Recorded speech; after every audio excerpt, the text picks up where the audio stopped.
सृष्टिस्थित्यप्ययेहानेति दृशितमो बन्धमोक्षाश्च यस्मात् तस्य श्रीब्रह्मरुद्रप्रभृति सुरनरद्वीषशत्रुरात्मकस्य विष्णोर्व्यस्ताः समस्ताः सकलगुणनिधिः सर्वदोषव्यपेतः पूर्णानन्दो अव्ययो यो गुरुरपि परमः चिन्तयेतं महान्तम्.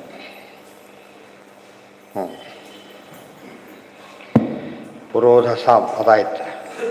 ಯೋಗಾನ ಆತ್ಮಸಂರೋಧೋ ಮಂತ್ರೋಸ್ಮಿ ವಿಜಿಗೀಷತಾಂ ಅನ್ವೀಕ್ಷಿಕಿ ಕೌಶಲಾನಾಂ ವಿಕಲ್ಪ ಖ್ಯಾತಿವಾತಿನ ಅದೆಲ್ಲ ಆಗಬೇಕಿತ್ತ. ವಾಸುದೇವೋ ಭಗವತಾಂ ತ್ವಂತು ಭಾಗವತೇಶ್ವಹಂ ಕಿಂ ಪುರುಷಾಣಾಂಚ ಹನುಮಾನ್ ವಿದ್ಯಾಧರಾಣಾಂ ಸುದರ್ಶನಃ ಅದು ಆಯಿತು. ಭಗವತಾಂ ದೇವಾನಾಂ ಸರ್ವೇ ಭಾಗವತಾಧೀಶ ಉದ್ಧವೋ ಭಗವತ್ಪ್ರಿಯಃ ತಸ್ಮಾದಭ್ಯಧಿಕೋ ವಿಷ್ಣುಃ ಪ್ರಿಯತ್ವೇ ಭಕ್ತಿತೋ ಹರೇಃ ತಸ್ಮಾದಭ್ಯಧಿಕೋ ರಾಮಃ ಕೃಷ್ಣಾ ಚ ಅಭ್ಯಧಿಕಾ ತತಃ ತಸ್ಯ ಅಭ್ಯಧಿಕೋ ಭೀಮಃ ನ ತು ತತ್ಸದೃಶಃ ಕ್ವಚಿತ್ ಇತಿ ಚ. ಏನು ಹೇಳಿದರು ಬುದ್ಧವ? ಆ ಕಡೆ ಬರ, ಈ ಕಡೆ ಬರೀ, ಇದು ಕಡ್ಡ, ಇದು ಈ ದ್ವೀಪನೇ ಅಲ್ಲ, ಬೇರೆ ದ್ವೀಪ ಇದರಲ್ಲಿ. ಸರ್ವಭಾಗವ ಇಲ್ಲಿ ಹೇಳ್ತಾರೆ. ಅಥೋ ಭಗವತಾಂ ದೇವಾನಾಂ, ಇಲ್ಲೇನಾಗಿದೆ, ಉದ್ಧವ ನಿನ್ನಷ್ಟು ಪ್ರಿಯ ನನಗೆ ಯಾರೂ ಇಲ್ಲ ಅಂತ ಹೇಳಿದ್ದು ಗೊತ್ತಾಯ್ತಾ. ಭಾಗವತೇಷು ಅಹಂ ವಾಸುದೇವೋ ಭಗವತಾಂ ತ್ವಂತು ಭಾಗವತೇಷು ಅಂತಿದೆ. ಭಾಗವತರಲ್ಲಿ ನೀನೇ ಶ್ರೇಷ್ಠ ಅಂತ ಹೇಳಿದಾಗ ಮೇಲೆ ಎಷ್ಟು ಜನ ಇದ್ದಾರೆ, ಅದಕ್ಕೆ ಅಂಥ ಮಾತುಗಳೆಲ್ಲ ಸರ್ವವಿದ್ಯಾ ಪ್ರವೀಣೋ ರಾಘವೇಂದ್ರ ಅನ್ನ ವಿದ್ಯತೆ. ಅವರ ಗುರುಗಳು ಅವರೇ ಇದ್ದಾರೆ, ಮುಖ್ಯವಾಗಿ ಆಚಾರ್ಯರು ಇವರೆಲ್ಲ ಇದ್ದಾರೆ, ಜೈತೀರ್ಥರೆಲ್ಲ ಕೂಡ. ಆದರೆ ಅದೇ ಅಂಥದ್ರಲ್ಲಿ ಹೇಗೆ ಅರ್ಥ ಮಾಡಬೇಕು ಅನ್ನೋದಕ್ಕೆ ಇದೆಲ್ಲ ನಿದರ್ಶನ. ಆ ಬೇಸಿಸ್ ಮೇಲೆ ಅವ್ರು ಬರೆದಿರೋದು ಕೂಡ ಅಲ್ಲಿ ಹೇಳ್ತಾರೆ. ಸರ್ವಭಾಗವತಾಧೀಶ ಉದ್ಧವೋ ಭಗವತ್ಪ್ರಿಯ. ಸರ್ವಭಾಗವತರ ಅಧೀಶನಾದವನು ಉದ್ಧವ ಭಗವತ್ಪ್ರಿಯ ಹೌದು. ಆದರೆ ತಸ್ಮಾದ್ ಅಭ್ಯಧಿಕೋ ವಿಷ್ಣು ಜಿಷ್ಣು, ಅವರಿಗಿಂತ ಜಿಷ್ಣು ಅಂದರೆ ಇಂದ್ರ. ಇಲ್ಲಿ ಇಂದ್ರದೇವರಿಗೆ ಹೆಸರಿದೆ, ಅರ್ಜುನನಿಗೂ ಜಿಷ್ಣು ಅಂತ ಹೆಸರಿದೆ. ಇಂದ್ರ ಅರ್ಜುನ ಒಂದೇ. ಪ್ರಿಯತ್ವೇ ಭಕ್ತಿತೋ ಹರೇ, ಅವರು ಭಕ್ತಿ ಮಾಡೋದರಿಂದ ಹೆಚ್ಚು ಪ್ರಿಯರಾಗಿದ್ದಾರೆ. ತಸ್ಮಾದ್ ಅಭ್ಯಧಿಕೋ ರಾಮ, ಅವ್ರ ಮೇಲೆ ಬಲರಾಮದೇವರು ಶೇಷದೇವರು, ಗರುಡ ಶೇಷ ಅಂತ ಅಂಡರ್ಸ್ಟುಡ್ ಅಲ್ಲಿ, ಗರುಡ ಮತ್ತು ರುದ್ರರು. ಕೃಷ್ಣ ತು ಅಭ್ಯಧಿಕಾ ತತಃ, ಅವ್ರ ಮೇಲೆ ಕೃಷ್ಣ ಅಂತ ಹೇಳಿದರೆ ದ್ರೌಪದಿ, ಭಾರತಿ, ಸರಸ್ವತಿ.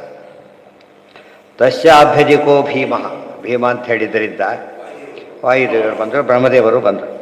ನ ತತ್ವ ಸತ್ಸರಿಸ ಕ್ವಚಿತ್, ಅವರು ಸಮಾನ ಯಾರೂ ಇಲ್ಲ, ಜೀವಕ್ಕೆ ಅವರೇ ಜೀವೋತ್ತಮರು ಅಂತ ಅರ್ಥ. ಹಾಂ, ಅಂಡರ್ಸ್ಟುಡ್ ಅದು. ಅಷ್ಟು ಹೇಳಿದ ಜನ ಅಲ್ಲಿಗೂ ಕೇಳ್ತಾರಲ್ಲ, ಅದಕ್ಕೋಸ್ಕರ ಹೇಳಿರ್ತಾರೆ. ಮತ್ತೆ ಹೇಳ್ಬೇಕಾದ್ರೆ ಕ್ರಮ ಬದಲಾಯಿಸ್ತಾರೆ. ಭೀಮ ಕೃಷ್ಣ ಅಂತ ಹೇಳಿದರು, ಇದು ಸ್ವಾರಸ್ಯ ಅದು. ಆದರೆ ಅವತಾರದಲ್ಲೂ ಅವ್ರ ಮೇಲಿದ್ದಾರೆ ಅಂತ ಅರ್ಥ. ಆ ಪದಗಳು ಸುಮ್ಮನೆ ನೋಡಿದ್ರೆ ರಿಪಿಟೇಷನ್ ಕಂಡಾಗ ಕಾಣುತ್ತೆ. ಅಂದರೆ ಮೇಲವರೆಲ್ಲ ಮೂಲ ರೂಪದಲ್ಲ ಅಷ್ಟೇ, ಇವರು ಅವತಾರ ರೂಪದಲ್ಲೂ ಕೂಡ ಏನಾಗಿರ್ತಾರೆ, ಇವ್ರ ಮೇಲೇ ಇರ್ತಾರೆ. ಅದು ವಿಶೇಷ ಅಂಶ. ಇದೆಲ್ಲ ಅರ್ಥ ಮಾಡಿಕೊಂಡ್ರೆ ಯಾವ ಥರದಲ್ಲಿ ಯಾವ ರೀತಿ ಹೇಳಬೇಕು ಅಂತ ಗೊತ್ತಾಗುತ್ತೆ. ಆ ಪದ ಉಪಯೋಗಿಸೋದ್ರಲ್ಲೇ ಹೊಸ ಹೊಸ ಅಂಶ ಹೇಳಿರ್ತಾರೆ, ಅದು ಗಮನಿಸ್ಬೇಕಷ್ಟೇ. ಸುಮ್ಮನೆ ಓದ್ಕೊಂಡ್ರೆ ಏನಾಗುತ್ತೆ, ಮೆಕ್ಯಾನಿಕಲ್ಲಾಗಿ ಕಾಣಿಸುತ್ತೆ. ಹೇಳಿದ್ದೇ ಹೇಳ್ತಾರೆ, ಹೇಳಿದ್ದೇ ಹೇಳಿದ್ರೆ ಹೊಸ ವಿಷಯಗಳನ್ನು ಹೇಳ್ತಾರೆ, ಗೊತ್ತಾಯ್ತಾ. ಉದ್ಧವ ಅಲ್ಲ, ಅವತಾರದಲ್ಲಿ ಇದ್ದಾನೀಗ. ಅದೇ ರೀತಿ ಮುಂದೆ ಬಂದಿದ್ದಾರೀಗ ಅರ್ಜುನ. ಮೂಲದಷ್ಟಿಲ್ಲ, ಒಂದು ದೃಷ್ಟಿಯಿಂದ ಕೆಲವು ಸರ್ತೆ ಜಾಸ್ತಿ ಆಗಿಬಿಡ್ತಾನೆ, ಅಂಶ ಎಲ್ಲ ಸೇರಿದ್ದಕ್ಕೆ. ಕೆಲವು ಸರ್ತೆ ಕಡಿಮೆ ಆಗಿಬಿಡ್ತಾನೆ. ಹೌದು, ಯಾಕೆ ಅಲ್ಲಿ ಎಷ್ಟೆಷ್ಟು ವಾಯುದೇವರ ಇದಿದೆ, ವೀರನಾಮಕ ವಾಯುದೇವರಿದ್ದಾರೆ, ನರಾಂಶ ಇದೆ, ವಿಶೇಷವಾಗಿ ಒಂದು ಭಗವತ್ ಸನ್ನಿಧಾನ ಇದೆ, ವಿಭೂತಿ ರೂಪ ಇದೆ. ಇದೆಲ್ಲ ಸೇರಿದ್ರಿಂದ ಜಾಸ್ತಿ ಆಗ್ತದೆ. ಅದೆಲ್ಲ ಸೇರಿಸೋದಕ್ಕೋಸ್ಕರ ಮಾತಾಡ್ತಾರೆ. ಅದು ಇವ್ರಿಗೆ ಚೇಂಜ್ ಆಗೋದಿಲ್ಲ, ಕೃಷ್ಣ ಭೀಮ ಚೇಂಜ್ ಆಗೋದೇ ಇಲ್ಲ. ಯಾರು? ದ್ರೌಪದಿ ಮತ್ತು ಇವರು ಭಾರತೀಯ ವಾಯುದೇವರು ಬೋಧ ರೂಪದಲ್ಲಿ ಎಷ್ಟು ಪ್ರಿಯರು, ಅವತಾರ ರೂಪದಲ್ಲೂ ಅಷ್ಟೇ ಪ್ರಿಯರು. ಉಳಿದವ್ರು ಹಾಗಲ್ಲ, ಸ್ವಲ್ಪ ಹೆಚ್ಚು ಕಡೆ ವೇರಿಯೇಷನ್ ಆಗುತ್ತೆ ನೋಡಿ. ಇವರು ದ್ರೌಣಿ ಅಂತ ಹೇಳಿಲ್ಲ ಹೆಸರನ್ನ, ಆ್ಯಕ್ಚುಲಿ ಬರ್ತಾರೆ ಅವ್ರು. ಯಾಕೆ ಹೇಳಲಿಲ್ಲ ಅಂದರೆ ವಿರೋಧ ಮಾಡಿದ್ದಾರೆ.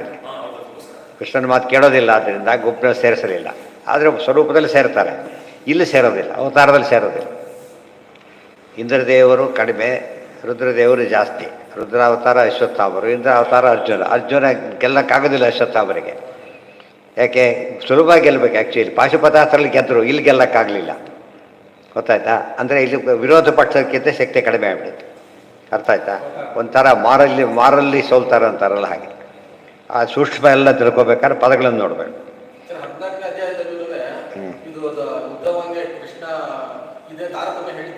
ಹೌದು ಹೌದು, ಇದೇ ಆ ಮಾತಿಗೆ ಇದು ಸೇರಿ ಅರ್ಥ, ಒಟ್ಟಿಗೆನೇ ಅರ್ಥ. ಯತ್ಕಿಂಚಾತ್ಮನಿ ಕಲ್ಯಾಣಂ. ಎಷ್ಟೋ ಸರ್ತೆ ಚಿಕ್ಕವ್ರ ಮನೆಯಲ್ಲಿದ್ದಾಗ ಇದು ನಂಗೆ ಅತ್ಯಂತ ಪ್ರೀತಿಕರ ಅಂತ ಹೇಳ್ತಾರೆ. ಚಿಕ್ಕ ಮಗುನ ಹುಡುಗರಲ್ಲ ಅಂತ ಅರ್ಥ ಅಲ್ಲ. ಒಂದು ನಾಕಾರ ಅದೇ ಗುಂಪಿನಲ್ಲಿ ಸ್ವಲ್ಪ ಪ್ರಾಧಾನ್ಯ. ಯಾಕೆ ಚಿಕ್ಕವರು ಒಬ್ಬ ಕಾರಣಕ್ಕೆ ಸ್ಪೆಷಲ್ ಆಗಿ ಕೊಡೋದು ಯಾಕೋ ಹಾಗೆ. ಅದು ತಾರತಮ್ಯಕ್ಕೆ ನಿದರ್ಶನ ಆಗೋದಿಲ್ಲ. ಹಾಂ,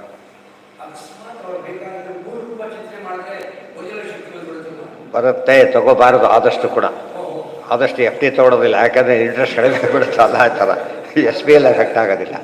ಎಫ್ ಟಿ ತತ್ವ 1% ಹೋಯ್ತಾಗಲೇ. ಅರ್ಥ ಆಯ್ತಾ? ಕೆಲವು ಏನಾದರೂ ಹೆಚ್ಚು ಕಡಿಮೆ ಯಾರು ಹೋಗೇ ಬಿಡೋದು.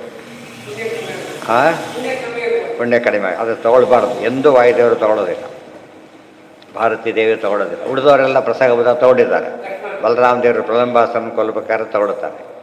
ಅದೇ ಲಕ್ಷ್ಮಣ ರಾವಣ ಎತ್ತಕ್ಕೆ ಬಂದಾಗ ತೊಗೋತಾರೆ. ಇದೆಲ್ಲ ನೋಡಿದಾಗ ಏನು ಅದು ಇಲ್ಲಿ ಶೇಷ ಅಲ್ಲೂ ಶೇಷ.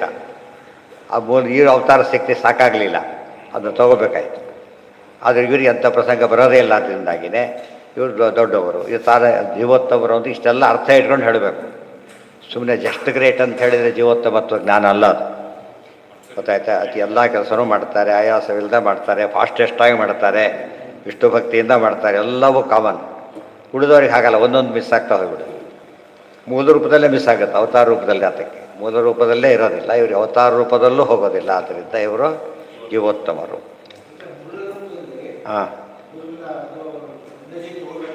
ಹಾಂ, ಅಲ್ಲ ಅಲ್ಲ ಅಲ್ಲ ಅಲ್ಲ, ಹೇಳಬೇಕು ಅಂತೇನಿಲ್ಲ. ಕೆಲಸ ಲಕ್ಷ್ಮಣಿಗೆ ಯಾರೂ ಹೇಳಲಿಲ್ಲ. ನೋಡಿದೆ ಅವನು ಎತ್ಕೊಂಡು ಹೋಗ್ತಾನೆ ಅಂತ ಗಾಬರಿ ಆಯ್ಬೋದು, ಸ್ಮರಣೆ ಮಾಡಿಬಿಟ್ಟು. ಅಲ್ಲಿ ಕೃಷ್ಣ ಹೇಳಿದ, ಯಾರು ಫಲಾಂಬಸರು ಅಂತ ಹೇಳಿದ. ಹೇಳಬೇಕು ನಿಯಮ ಇಲ್ಲ, ಹೇಳಬಾರ್ದು ಅಂತಿಲ್ಲ, ಹೇಳಬೇಕು ಅಂತಲೂ ಇಲ್ಲ. ಆ ಪ್ರಸಂಗಕ್ಕೆ ಒಳಗಿಂದ ಹೇಳ್ಬೋದು ಅಷ್ಟೇ. ದೇವರ ಅಪ್ಪಣೆ ಎಲ್ಲ ಮಾಡೋಕ್ಕೆ ಬರೋದಿಲ್ಲ. ಹೊರಗೆ ಹೇಳ್ಬೋದು, ಒಳಗಿಂದ ಹೇಳ್ಬೋದು. ಫೋನಲ್ಲೇ ಹೇಳ್ತಾರೆ, ರೈಟಿಂಗ್ನಲ್ಲಿ ಕೊಡ್ಬೋದು, ಫೋನಲ್ಲೇ ಮಾತಾಡ್ಬೋದಲ್ಲ, ಅದು ವ್ಯಾಲಿಡ್. ಅದು ಇಮಿಡಿಯೇಟ್ ಇದಕ್ಕೆಲ್ಲ ಬರೋದೆಲ್ಲ ಮಾಡೋಕ್ಕೆ ಟೈಮ್ ಇರೋದಿಲ್ಲ. ಗೊತ್ತಾಯ್ತಾ? ಫೈರ್ ಅಂದುಬಿಡ್ತಾನೆ, ಹೋಗಿ ಆಫೀಸಲ್ಲಿ ಟೈಪ್ ಮಾಡ್ಕೊತ ಕೊಡ್ಲಿಕ್ಕಾಗೋದಿಲ್ಲ. ಅಷ್ಟೊತ್ತು ಇವನೇ ಹೊಡೆದು ಬಿಡ್ತಾನೆ. ಅದೇ ಸರಿ, ಆದರೆ ಅದು ನಿಯಮ ಇಲ್ಲ. ಆದರೆ ತೊಗೊಳ್ಬಾರ್ದು. ಅವ್ರು ಅನಿವಾರ್ಯ ಬಂತು, ತೊಗೊಳ್ಳೇಬೇಕಾಯ್ತು. ದ್ರೌಪದಿ ದೇವಿ ತೊಗೊಳಕ್ಕೆ ಹೋಗಲಿಲ್ಲ, ಆ ಸಮಯದಲ್ಲೂ ಕೂಡ ತೊಗೊಳ್ಳೋದಿಲ್ಲ. ಯಾಕೆ? ಅವ್ರಿಗೇನೂ ಆಗೋದೇ ಇಲ್ಲ, ಏನೂ ಆಗೋ ಚಾನ್ಸಸ್ಸೇ ಇಲ್ಲ. ಇಲ್ಲ ಅವರು ತೊಗೊಳ್ಬೋದಾಗಿತ್ತು. ಇಷ್ಟೊತ್ತಂದಿನ ತಾನೇ ಹೇಳಿದ್ದ. ಹೌದು, ಎಂದೂ ತೊಗೊಂಡಿಲ್ಲ. ಹನುಮಂತನು ಎಂದೂ ಅಷ್ಟೇ ಅಲ್ಲ, ಅವ್ರಿಗಿರೋ ಶಕ್ತಿಯೇ ಜಾಸ್ತಿ ಅವ್ರಿಗೆ ಹಾಗಾಗಿಬಿಟ್ಟಿದೆ.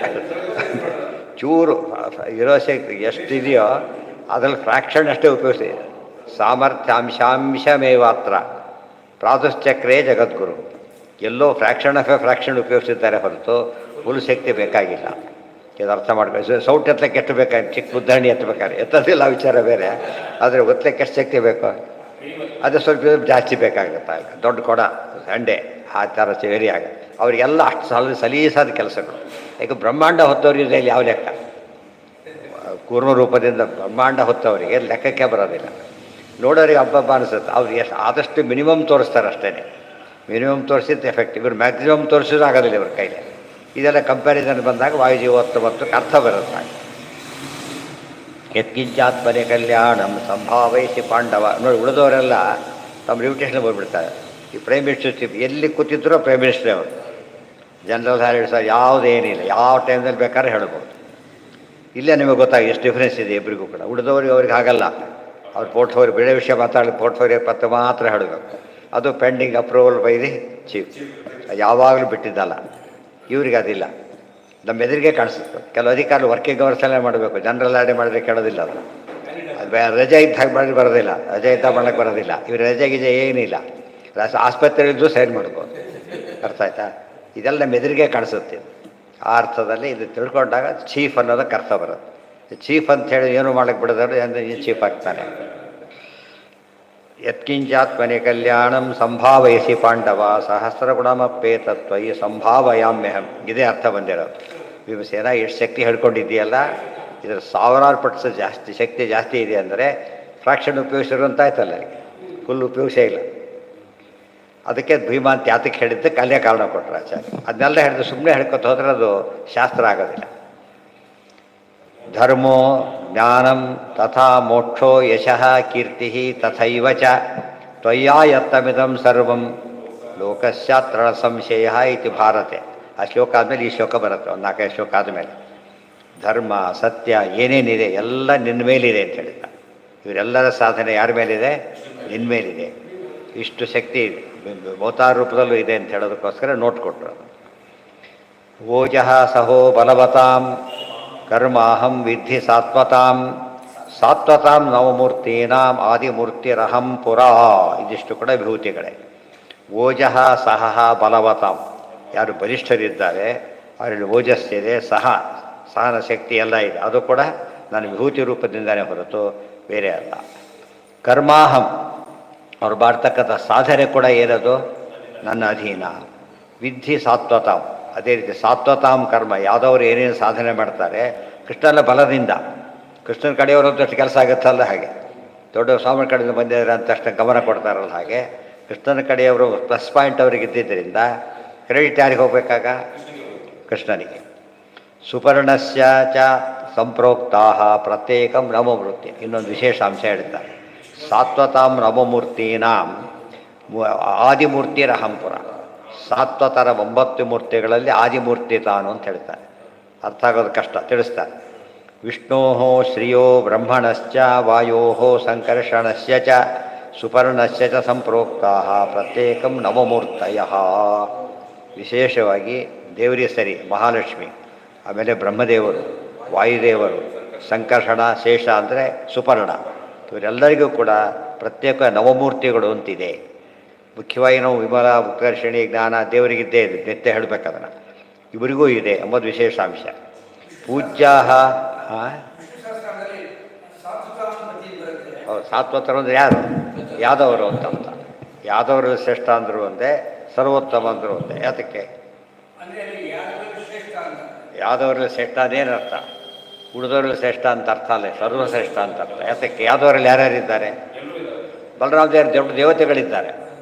ಅದು ಇವರಲ್ಲಿ ಇವರಿಗಿಂತ ಶ್ರೇಷ್ಠ ಅಂದರು ಒಂದೇ, ದೇವಶ್ರೇಷ್ಠ ಅಂದರು ಒಂದೇ. ಹನುಮಂತನಿಗೆ ಕಪಿಶ್ರೇಷ್ಠ ಅಂದರು ಒಂದೇ, ಜೀವೋತ್ತಮ ಅಂದರು ಒಂದೇ. ಯಾರಿದ್ರೆ ಕಪಿಯಲ್ಲಿ? ವಾಲಿ, ಸುಗ್ರೀವ, ಯಾರ್ಯಾರಿದೆ? ಎಲ್ಲೆಲ್ಲ ಜಾಂಬವಂತ ಎಲ್ಲ ಇದ್ದಾರೆ. ಹೆಸರಿಗೆ ಅವರು ಬರೀ ಕಪಿಗಳು. ಅವತಾರ ಅಂದಿದ ತಕ್ಷಣ ಯಾರು ದೊಡ್ಡವರಾದರು? ಹನುಮಂತನೇ ದೊಡ್ಡ. 3 ರೂಪದಲ್ಲಿ ತೊಗೊಂಡ್ರು ಅಷ್ಟೇ, ಅವತಾರದಲ್ಲಿ ತೊಗೊಂಡ್ರು ಅಷ್ಟೇ. ಇದು ಹಾಗೆ. ಸಾತ್ವತಾಪತಿ ಅಂದರು ಒಂದೇ, ಸರ್ವದೇವತಾಪತಿ ಅಂದರು ಒಂದೇ, ಸರ್ವದೇವೋತ್ತಮ ಅಂದರು ಒಂದೇ. ಯಾವುದು? ಅದೊಂದು ರೂಪ. ವಿಷ್ಣು ಸಹಸ್ರನಾಮದಲ್ಲಿ ಬಂದಿರೋವೆಲ್ಲ ರೂಪಗಳಾದ್ದರಿಂದ ಅದೊಂದು ರೂಪ. ಏನಾಯ್ತು?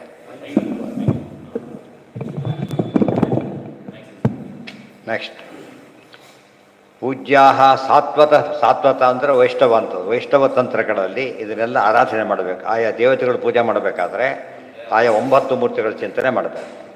ಮೂರ್ತಯೋ ಹರೇಹೇ ಇದೇನೆ ವಿಮಲ, ಉತ್ಕರ್ಷಣೆ ಅಂತ 9 ಇದೆಯಲ್ಲ, 9 ನವಶಕ್ತಿಗಳು. ಇವರೆಲ್ಲರಿಗೂ ಹಾಗೇ ಇದೆ, ಇವರಿಗೂ ಕೂಡ ಇವರೆಲ್ಲರಿಗೂ ಇದೆ 9 ಅಂತೇಳಿ. ಅದು ವಿಶೇಷಾಂಶ. ದೇವರದೆಲ್ಲ ಅವ್ರದ್ದೇ ಅಭೇದ, ಇವರಲ್ಲಿ ಸ್ವಲ್ಪ ವ್ಯತ್ಯಾಸ. ಮಹಾಲಕ್ಷ್ಮಿಗೂ ಅದೇ ರೀತಿ ದೇವರಿದ್ದ ಹಾಗೆ ವಿಶೇಷ ಸ್ವಾತಂತ್ರ್ಯ ಇಲ್ಲ, ಬಿಟ್ಟರೆ ಉಳಿದೆಲ್ಲ ದೇವರಿಗಿದ್ದ ಹಾಗೆ. ಶೂನ್ ಪೂಜ್ಯಾ ಸಾತ್ವತ ತಂತ್ರೇಶು ತತ್ರಾದ್ಯ ಮೂರ್ತಯೋ ಹರೇ. ಇಷ್ಟು ಜನ ಇದ್ದಾಗ ಅಲ್ಲೇನು ಹೇಳಿದ್ರು? ಆದ್ಯ ಸಾತ್ವತಾಂ ನವಮೂರ್ತಿನಾಂ ಆದಿಮೂರ್ತಿ ಅಂತ ಹೇಳಿದ್ದರಿಂದ ಮೊದಲು 9 ಮೂರ್ತಿಗಳು ತಂತು ಅಂತ ಹೇಳಿದ್ದರಿಂದ ವಿಮನಾದಿಗಳನ್ನೇ ತಗೊಳ್ಬೇಕು ಅಂತ ಅರ್ಥ. ಪ್ರಧಾನಸ್ಥಾಹಿ ಸರ್ವಾಸಾಂ ಮೂರ್ತೀನಾಂ ಹರಿಮೂರ್ತಯ. ಉಳಿದೆಲ್ಲರ 9 ರೂಪಗಳಿಗಿಂತ ದೇವರ 9 ರೂಪಗಳು ಭಾರಿ ಶ್ರೇಷ್ಠ. ಹೇಗೆ ಮೂಲ ರೂಪ ಶ್ರೇಷ್ಠ, ಅವತಾರ ರೂಪನೂ ಶ್ರೇಷ್ಠನೇ. ಅಭೇದಾದೇವ ಯಾವುದು? ವಿಮಲ, ಉತ್ಕರ್ಷಣಿ, ಕ್ರಿಯಾ, ಜ್ಞಾನ, ಯೋಗ, ಪಹ್ವಿ, ಸತ್ಯ, ಈಶಾನ, ಅನುಗ್ರಹ. ಪ್ರತಿನಿತ್ಯ ಪೀಠ ಪೂಜೆ ಕಾಲಕ್ಕೆ ಹೇಳಬೇಕಲ್ಲ. ಪ್ರಧಾನಸ್ಥಾಹಿ ಸರ್ವಾಸಾಂ ಮೂರ್ತೀನಾಂ ಹರಿಮೂರ್ತಯ ಅಭೇದಾದೇವ ಮೂರ್ತೀನಾಂ ಏಕಮೂರ್ತಿ ಸಾ ಸ್ಮೃತ ಇತಿ ಸಹಸ್ರಾವರಣ. ಏಕಮೂರ್ತಿ ಅಂತಲೂ ಕರೆ. 9 ಮೂರ್ತಿ, ದಶಾವತಾರ ಎಲ್ಲ ಇದ್ದರೂ ಕೂಡ ಒಂದೇ ಪರಮಾತ್ಮನೇ ಸತತ ಮೇಕರೂಪಿ. ಮೂಲತಃ ಒಂದೇ, ಅಷ್ಟು ರೂಪಗಳಿದೆ, ವೈಭವ. ಶ್ರೀಯಾದಿ ನವಮೂರ್ತೀನಾಂ ಮಧ್ಯೆ ಸ್ವಕೀಯ ನವಮೂರ್ತಿರಹಮಿತ್ಯರ್ಥ. ಇದು ವಿಭೂತಿ ರೂಪ ಇದೆ. ಆ ರೂಪಗಳನ್ನು ಬೇರೆ ಕಡೆ ಇಟ್ಟಿದ್ದಕ್ಕೆ ಅವರಿಗೆ ಮಹತ್ವ ಬಂತು. ಸ್ವರೂಪತಶ್ಚ ಗುಣತೋ ನ ವಿಶೇಷ ಕಥಂಚನ ವಿಷ್ಣೋಸ್ತು ನವಮೂರ್ತೀನಾಂ ಪೂಜಾ ಚ ನವಧಾ ಇಷ್ಟ್ಯತೆ ಇತಿ ಚ. ಆದ್ದರಿಂದ ಸ್ವರೂಪದಲ್ಲಾಗಲಿ ಗುಣದಲ್ಲಾಗಲಿ ಆ ಮೂರ್ತಿಗಳಿಗೂ ಪೂರ್ವರೂಪಕ್ಕೂ ಏನೇನೂ ವ್ಯತ್ಯಾಸ ಇಲ್ಲ. ಅಥೋ ನ ಸ್ವನವಮೂರ್ತೀನಾಂ ಅನ್ಯೇಭ್ಯೋ ಅನ್ಯ ನವಮೂರ್ತೀನಾಮಪಿ ಪ್ರಾಧಾನ್ಯ ಕಾರಣಂ ಸನ್ನಿಧಾನಂ ಆತ್ಮನಃ ತಾವತ್ ತಾಸೋಪಿ ಅಸ್ತೀತಿ ಪುರೇತಿ ವಿಶೇಷಣಂ ಪ್ರಥಮ ಪೂಜ್ಯಾಸ್ತಾ ಇತ್ಯರ್ಥ. ಅದು ಯಾವುದು 9 ಮುಂದೆ ಹೇಳ್ತಾರೆ ಈಗ. ಆದ್ದರಿಂದ 9 ನವಮೂರ್ತಿಗಳಿಗಿಂತ ಈ ನವಮೂರ್ತಿಗಳು ಬೇರೆಯಲ್ಲ, ಆದರೆ ಉಳಿದವರ ಮೂರ್ತಿಗಳಿಗಿಂತ ಶ್ರೇಷ್ಠ ಅನ್ನೋ ಅರ್ಥದಲ್ಲೂ ಹೇಳಬೇಕಾಗಿದೆ ಅಂತ ಅದೆಲ್ಲ ಕಾರಣ ಕೊಟ್ಟು ಯಾವ್ಯಾವುದು ಪ್ರತಿಯೊಬ್ಬರಿಗೆ ಹೇಳ್ತಾರೆ. ನಾರಾಯಣ ಪರಂ ಬ್ರಹ್ಮ ವಾಸುದೇವಾದಿಕಾಸ್ತಥಾ ನರಸಿಂಹ ವರಾಹೌ ಚ ಪರಂಜ್ಯೋತಿರ್ಹರೇರ್ನವ. ಇದು ವಿಮಲಾದಿಗಳು ಹೇಗೋ ಅದ್ರ ಜೊತೆಗೆ ಅವರಲ್ಲಿ ನಾರಾಯಣ ಈ ನಾರಾಯಣ ಬೇರೆ, ಮೂಲರೂಪದ ನಾರಾಯಣ, ಯಮಧರ್ಮಪುತ್ರ ನಾರಾಯಣ ಅದು ಹೇಗೇನೋ ಅದೇ ರೀತಿ ಈ ಮೂರ್ತಿ ಕೂಡ ಮೂಲರೂಪನೇ. ಇಲ್ಲಿ ನಾರಾಯಣ ಅಂತ ಹೆಸರು ಇದಕ್ಕೆ. ಪರಂ ಬ್ರಹ್ಮ ಇನ್ನೊಂದು, ವಾಸುದೇವಾದಿಕಾಸ್ತಥ ಎಷ್ಟು? ವಾಸುದೇವಾದಿಕ 4. ನಾವು ವಾಸುದೇವಾದಿ ಅಂದರೆ 4 ಹೇಳಬೇಕಲ್ಲ, ಚತುರ್ಮೂರ್ತಿಗಳೇ. ಸಿಂಹ ವರಾಹ ಪರಂಜ್ಯೋತಿ ಇದು 9 ಆಯಿತು. ಇಂದಿರಾಚ ರಮಾಲಕ್ಷ್ಮೀ ಹಿರಣ್ಯ ಗಗನಾ ತಥಾ ರಕ್ತ ರಕ್ತತರಾಭೂತಿ ವಿಭೂತಿಶ್ಚ ಶ್ರಿಯೋ ನವ. ಇಂದಿರಾ ರಮಾ ಲಕ್ಷ್ಮೀ ಹಿರಣ್ಯ ಗಗನ ರಕ್ತ ರಕ್ತತರ ಭೂತಿ ವಿಭೂತಿಶ್ಚ ಶ್ರಿಯೋ ನವ. ಅದಕ್ಕೆ ಭೂತಿ ಮಹಾಲಕ್ಷ್ಮಿ ಅಂತ ಬರೆದರು. ಸೊ ಅದು ಕೊನೆಯ ವಾಕ್ಯ. ಭೂತಿ ಅಂದರೆ ಮಹಾಲಕ್ಷ್ಮಿ, ಭೂತಿ ಅಂತ ರೂಪ ಇದೆ ಅವತ್ತು ಮಹಾಲಕ್ಷ್ಮಿಗೆ. ಬ್ರಹ್ಮದೇವರಿಗೆ ಬ್ರಹ್ಮ ಚತುರ್ಮುಖ ಆತ ಏನಂತ ಹೇಳಿದ?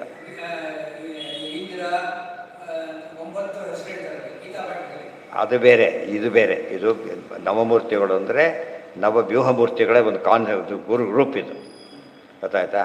ಅದೇ ಶಸ್ತ್ರಗಳನ್ನ ಹೇಳಬೇಕಾದ್ರೂ ಕೂಡ ಕೇಶವಾದಿ ರೂಪಗಳು, ಪತ್ತಿ ರೂಪಗಳು ಬೇರೆ, ವಾಸ್ತವ ಮಾಯಾ ಜಯ ಕೃತಿ ಶಾಂತಿ ವಾಸ್ತವ ಅದಕ್ಕೆ ಬೇರೆ. ಈ ಪ್ರಸಂಗದಲ್ಲಿ ಬೇರೆ, ಆ ಪ್ರಸಂಗದಲ್ಲಿ ಬೇರೆ. ರಕ್ತ ರಕ್ತತರ ಬ್ರಹ್ಮ ಚತುರ್ಮುಖೋ ಧಾತ ವಿಧಾತ ವಿಧಿರೇವಚ ಕರ್ತ ವಿರಿಂಚೋ ಭೂತೇಶಃ ಶತಾನಂದಶ್ಚ ತಾನವ. ಬ್ರಹ್ಮದೇವರಿಗೆ 9. ಅದಾದ ಮೇಲೆ ಧನಂಜಯಂ ಮೃತೆ ಚೈವ ವಾಯೋಸ್ತು ನವಮೂರ್ತಯ. ಇನ್ನು ಅರ್ಥ ಆಗಲ್ಲ ಸುಮ್ಮನೆ ಓದಿಬಿಟ್ರೆ. ಪ್ರಾಣಗಳು 5, ಪ್ರಾಣಗಳು 10, ಗೊತ್ತಾಯ್ತಾ? ನಾಗ ಕೃಕಲ ಇತ್ಯಾದಿ. ಮತ್ತು ಧನಂಜಯ ಅಂತಲ್ಲಿದೆ. 9 ಯಾವ್ದು ತೊಗೊಳ್ಬೇಕಂದ್ರೆ ಪ್ರಾಣಾಪಾನ ವ್ಯಾನತ್ತು ಧನಂಜಯ ಬಿಟ್ಟು ಆ 4 + 5 9 ಆಯಿತು. ಅದು ಗೊತ್ತಿದ್ದರೆ ಯಾವ್ದು ಮೈನಸ್ ಯಾವ್ದು ಮಾಡಬೇಕು, ಯಾವ್ದು ಪ್ಲಸ್ ಮಾಡಬೇಕು ಗೊತ್ತಾಗುತ್ತೆ. ಶ್ರೇಯೋ ಶೇಷದೇವರಿಗೆ ಶೇಷೋ ಅನಂತೋ ನರಶ್ಚೈವ ಲಕ್ಷ್ಮಣೋ ಬಲ ಏವ ಚ ಸಂಕರ್ಷಣೋ ನೀಲವಾಸಾಹ ಜಗದ್ರಕ್ಷೋ ಜಲೇಶಯ. ಇದಿಷ್ಟು ಅವರಿಗೆ. ಸುಪರ್ಣೋ ಗರುಡಶ್ಚೈವ ವೈರತೇಯೋ ಮಹಾಶನಃ ನವವರ್ಣಃ ಪಂಚವರ್ಣಃ ಪನ್ನಗಾಶೋ ಅಮೃತಾಕರಃ ತಥೈವ ಸರ್ವವೇದಾತ್ಮ ಸುಪರ್ಣೋ ನವಸಾ ಸ್ಮೃತಃ. ಈ 9 ಬಂದು ರೂಪಗಳು, ಮೂರ್ತಿ ರೂಪಗಳು ಅಂತ ಹೆಸರು ಇದಕ್ಕೆ. ಸುತ್ತ ಶಕ್ತಿ ರೂಪಗಳು, ಅದರೊಳಗೆ ಮೂರ್ತಿ ರೂಪಗಳು. ಇತೀಚ ಅದೆಲ್ಲ ಗೊತ್ತಾದರೆ ಆದ್ಯ ನವಮೂರ್ತಿಗಳು ನಂದು ಅಂತ ಹೇಳಿದ್ನಲ್ಲ, ಅದು ಅರ್ಥ ಆಗುತ್ತೆ. ಇಲ್ಲದವ್ರು ಆದ್ಯಕ್ಕೆ ಅರ್ಥನೂ ನವಮೂರ್ತಿಗಳೇ ಗೊತ್ತಿದ್ರು, ಆದ್ಯ ಗೀತ್ಯ ಗೊತ್ತಾಗೋ ಪ್ರಸಂಗ ಬರೋದಿಲ್ಲ. ಇವರಿಗೆಲ್ಲ ನವಮೂರ್ತಿಗಳಿವೆ ಅಂತ ಪ್ರಸಂಗದಲ್ಲಿ ಹೇಳಿದ್ದರಿಂದ ಅವರು ವಿಶೇಷವಾದ ಪೂಜೆ ಇತ್ಯಾದಿ ಮಾಡಬೇಕಾದ್ರೆ ಅದೆಲ್ಲ ಅನುಸಂಧಾನ ಮಾಡಿದರೆ ಪೂರ್ತಿ ಪೂಜೆ ಆಗುತ್ತೆ. ಮತ್ತು ತುಂಬ ಜನದ ಪೂಜೆ, ಪೀಠ ಪೂಜೆ, ಆವರಣ ಪೂಜೆಯಲ್ಲಿ ಇಷ್ಟೇ. ಸರ್ವಾಭ್ಯ ಪೀಠ ದೇವತಾಭ್ಯೋ ನಮೋದೋಗಿ ಸರ್ವ ಆವರಣ ಅದನ್ನು ಹೇಳೋದಿಲ್ಲ ಕೆಲಸ, ಅದು ಬಿಟ್ಟು ಡೀಟೇಲಾಗಿ ಹೇಳಬೇಕಲ್ಲ. ಅದು ಪೂಜೆ ಕೆಲವು ಪ್ರತಿಭಾ ಪೂಜೆ ಮಾತ್ರ ಮಾಡಬೇಕು ಅಂತೇಳಿ ತಪ್ಪದು. ಪ್ರತಿಭಾ ಪೂಜೆಗೆ ಪ್ರತಿನಿತ್ಯದಲ್ಲೂ ಕೂಡ ಇವೆಲ್ಲ ಕಾಮನ್, ಪೂಜೆ ವ್ಯತ್ಯಾಸ ಇಲ್ಲ. ಅದೆಲ್ಲ ಪೂಜ್ಯಶ್ಚ ಭಗವಾನ್ ನಿತ್ಯಂ ಜಕ್ರಾಬ್ಜಾದಿಕ ಮಂಡಾರಿ ಅರ್ಥ ಆಯ್ತು. ಆದ್ದರಿಂದ ಅದಕ್ಕೂ ಅದೆಲ್ಲ ದೊಡ್ಡ ಪೂಜೆ ವಿಶೇಷ. ಕಲಶ ಪೂಜೆಗೆ ಅದಕ್ಕೊಂದು ಮಂಗಳಾರತಿ ಮಾಡಬೇಕು, ಎಲ್ಲ ಮಾಡಬೇಕು. ಅದಕ್ಕೆ ನೈವೇದ್ಯ ಬೇರೆ ಮಾಡಬೇಕು. ಕಲಶ ಪೂಜೆಗೆ ಮಠಗಳಲ್ಲಿ ಮಾಡ್ತಾರೆ, ಮನೆಯಲ್ಲಿ ಹೋದಾಗ ಆಗಿಬಿಟ್ಟೆ. ಒಂದು ನೈವೇದ್ಯ ಮಾಡಿದರೆ ಸಾಕಾಗಿದೆ. ಆಮೇಲೆ ಶಂಖ ಪೂಜೆ ಮಾಡೋಕೆ ಅದಕ್ಕೆ ಶಂಖಕ್ಕೆ ನೈವೇದ್ಯ ಆಗಬೇಕು, ಮತ್ತು ಅದಕ್ಕೆ ಮಂಗಳಾರತಿ ಎಲ್ಲ ಆಗಬೇಕು. ಅರ್ಥ ಆಯ್ತಾ? ಅದೆಲ್ಲ ಕ್ರಮ. ಪೀಠ ಪೂಜೆಗೆ ಪೀಠ ದೇವತೆಗಳು ಆ ಪೀಠದ ಅಷ್ಟು ಜನಕ್ಕೂ ಇದಾಗಬೇಕು. ಮತ್ತು ಚಿಂತನೆ ಮಾಡೋದಷ್ಟೇ ನಿತ್ಯ ಸಾಧ್ಯ. ಅದು ಅವರೆಲ್ಲರಿಗೂ ಕೂಡ ಬೇರೆ ನೈವೇದ್ಯಕ್ಕೆ ಕೊಡೋದು ಅವ್ರದ್ದು ಪ್ರತ್ಯೇಕ ಇರ್ತದೆ. ಆಮೇಲೆ ಆವರಣ ಪೂಜೆಯಲ್ಲಿ ಮತ್ತೆ ಮಾಡಬೇಕು. ಇಷ್ಟೆಲ್ಲ ದೊಡ್ಡ ಪೂಜೆ ಅದು. ಆಗ ಯಾತಕ್ಕೆ ಪೂಜೆ ದೊಡ್ಡದಾಗುತ್ತೆ ಅಂದರೆ ಅದೆಲ್ಲ ಮಾಡಿದ್ರೆ ದೊಡ್ಡದಾಗುತ್ತೆ. ಬರೀ ಪ್ರೋಸೆಸ್ ತೊಗೊಂಡ್ರೆ ಅವ್ರಿಗೆ ಒಂದೇ ಆಗಬೇಕಾಗಿತ್ತು. ಯಾವ್ದ್ರಪ್ಪ 100,000 ಮಾಡಿದಾಗ ಭಾರಿ ಜಾಸ್ತಿ ಆಗಿಬಿಡುತ್ತೆ. 10 ಮಾಡೋರಿಗೆಲ್ಲ ಬೋರಲ್ಲೇ ಸೊಂದೆ ಆಗುತ್ತೆ. ಏನ ಅದೇ ಹೇಳಿದ್ದೇನು, ವರ್ಷಕ್ಕೊಮ್ಮೆ ಕೆಲವರು ಅವ್ರು ಮಾಡೋದ್ರಲ್ಲಿ ಕರೆಸಿ ಪೂಜೆ ಮಾಡೋದು ಹಾಗೆಲ್ಲ ಮಾಡ್ತಾರೆ. ಆ್ಯಕ್ಚುಲಿ ನಿತ್ಯದಲ್ಲೂ ಹಾಗೆ ಮಾಡೋದು. ಇದೇನು ತುಂಬ ಹೆಚ್ಚು ಟೈಮ್ ತೊಗೊಳ್ಳೋದಿಲ್ಲ. ಅದು ಬಂದ ಮೇಲೆ ಭಾರಿ ಫಾಸ್ಟು, ಬರೋಕ್ಕಿಂತ ಮುಂಚೆ ಭಾರಿ ದೊಡ್ಡದು. ಏನು ಯಾರು ಹೇಳ್ತಾರೆ ಕೇಳಿರೋದಷ್ಟೇ ಇಲ್ಲ. ತಾತ್ಪರ್ಯ ಏನು ಅಂತ ಕೇಳಿದರೆ, ಮಧ್ಯೆ ಎದ್ದು ಹೋಗಿ ವೇಸ್ಟ್ ಮಾಡ್ಕೋಬೇಡಿ ಅಂತ ಅರ್ಥ ಅಷ್ಟೇ ಹೊರತು ಹಿಡಿದ ಮೇಲೆ ಏನು ಮಾಡಬಾರ್ದು ಅದು ಆ ಅರ್ಥದಲ್ಲಿ ಹೇಳ್ತಾರೆ. ಇಲ್ಲಿ ಸುಮ್ಮನೆ ಬೆಳಗ್ಗೆ ಸುರೋದು ಏನೋ ಮಾಡೋದು ಮತ್ತೆ ಮಾಡೋದು ಹಾಗೆಲ್ಲ ಮಾಡಬಾರ್ದು. ಆ ರೀತಿ ಮಾಡಿದ್ರೆ 45 ನಿಮಿಷ ಬೇಕಾಗತ್ತೆ ಅಂತ ಅಷ್ಟೇ ಅರ್ಥನೇ ಹೊರತು ಯಾವ ಮಠದಲ್ಲಿ 45 ನಿಮಿಷ ಪೂಜೆ ಮಾಡ್ತಾರೆ ನಿಮಗೆ ಗೊತ್ತಾಯ್ತಾ? ಸಾಧ್ಯನೇ. ಪೂಜೆ ಮುಗಿದ್ಮೇಲೆ ಮಾಡೋಕ್ಕೆ 45 ನಿಮಿಷ ಬೇಕಾಗಿತ್ತು ಅಲ್ಲ. ಅದಕ್ಕೆ ಆದಷ್ಟು ಅದ್ಯಾರು ಮಾತಾಡಿದರೆ ಎಲ್ಲ ಪೂಜೆ ಟೈಮ್ ಹೋಗ್ತಾ ಬರುತ್ತೆ. ಕಂಟಿನ್ಯೂಸ್ನೇ ಮಾಡೋದು. ತುಂಬ ಜನ ಎಲ್ಲ ಮಾತು ಪೂಜೆ ಕೂತಾಗಲೇ ಹಾಕ್ತಿರ್ತಾರೆ. ಅವನು ಬಂದ ರಿಪೇರಿ ಆಯಿತಾ ಅದರ ಪೂಜೆ ಮಾಡ್ತಿರೋದು ಹಾಕ್ತಿರೋದು. ಆ ರೀತಿ ಮಾಡಬಾರ್ದು.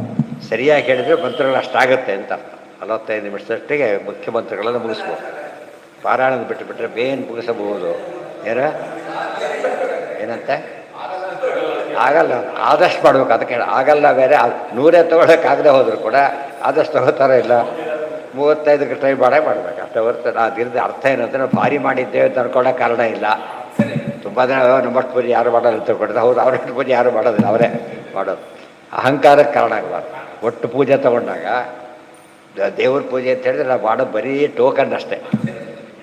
ಕ್ಷೀರಸಾಗರ ಶಾಯಿ ಏನು ಕ್ಷೀರ ನೈವೇದ್ಯ ಮಾಡೋದು ಗೊತ್ತಾಯ್ತಾ? ಶ್ರೀಪತಿ ಏನು ನಿಮಗೇನು ಪರಮಾತ್ಮ ಅರ್ಪಣೆ ಮಾಡ್ಬೋದು ನೀವೀಗ? ಸರ್ವಸ್ವಾಮಿ ಇಷ್ಟಿಷ್ಟು ನೀರಿಟ್ಬಿಟ್ಟು ಕೃಷ್ಣಾರ್ಪಣೆ ಮಾಡೋಕ್ಕಾಗತ್ತಾ? ಅದೇ ದೇವರಿಗೆ ಇದು ಯಾವುದೂ ಮ್ಯಾಚ್ ಆಗೋದಿಲ್ಲ. ಆದರೂ ನಮ್ಮ ಕರ್ತವ್ಯ ಅಂತ ಮಾಡೋದೇ ಹೊರತು ಬೇರೆ ಅಲ್ಲ ಅಂತ ಅರ್ಥ. ಹಾಂ ಹಾಂ ಹಾಂ ಎಷ್ಟು ಪುಟ ಬೇಕವೆಲ್ಲ ಪುಟ ಜಾಸ್ತಿ ಆಗಲಿಕ್ಕೆ ಅನೇಕ ಕಾರಣ ಇರ್ತದೆ. ಅದು ಹೆಚ್ಚಿನ ಕೇಳಿ ಡೀಟೇಲ್ ಆಗಿರುತ್ತೆ. ಇವೆಲ್ಲ ಬರೆದಾಗ ದೊಡ್ಡದಾಗಿಬಿಡುತ್ತೆ. ಪೂಜೆ ವಿಷ್ಣುಸಹಸ್ರ ಎಲ್ಲ ಬರೆದ್ಬಿಟ್ಟು ಇಷ್ಟು ದಪ್ಪ ಪುಸ್ತಕ, ಅದೇ ಎಷ್ಟು ದಪ್ಪ ಪುಸ್ತಕ ಆಗುತ್ತೆ. ಕ್ರಮ ಇದು. ಮಂತ್ರ ಹೇಳಿ ಅಂತ ಹೇಳಿಬಿಟ್ರೆ ಮುಗೀತು. ಮಂತ್ರನೇ ಹಾಕಿದಾಗ ದೊಡ್ಡದಾಗುತ್ತೆ. ಗೊತ್ತಾಯ್ತಾ? 100 ಪಟನೂ ಆಗುತ್ತೆ ಬೇಕಾದ್ರೆ. ಬಟ್ ಸರಿ ಇರಬೇಕಷ್ಟೇ. ಸರಿ ಅಂತ ಭಾರಿ ಮಹತ್ವ. ವಿಶ್ವಾವಸು ಪೂರ್ವಚಿತ್ತಿ ಗಂಧರ್ವಾಪ್ಸರಸಾವಹಂ ಭೂತರಾಣಾಮಹಂ ಸ್ಥೈರ್ಯಂ ಗಂಧಮಾತ್ರಮಹಂ ಭುವಃ. ವಿಶ್ವಾವಸು ಪೂರ್ವಚಿತ್ತಿ ಗಂಧರ್ವಾಪ್ಸರಸಾಮಹಂ.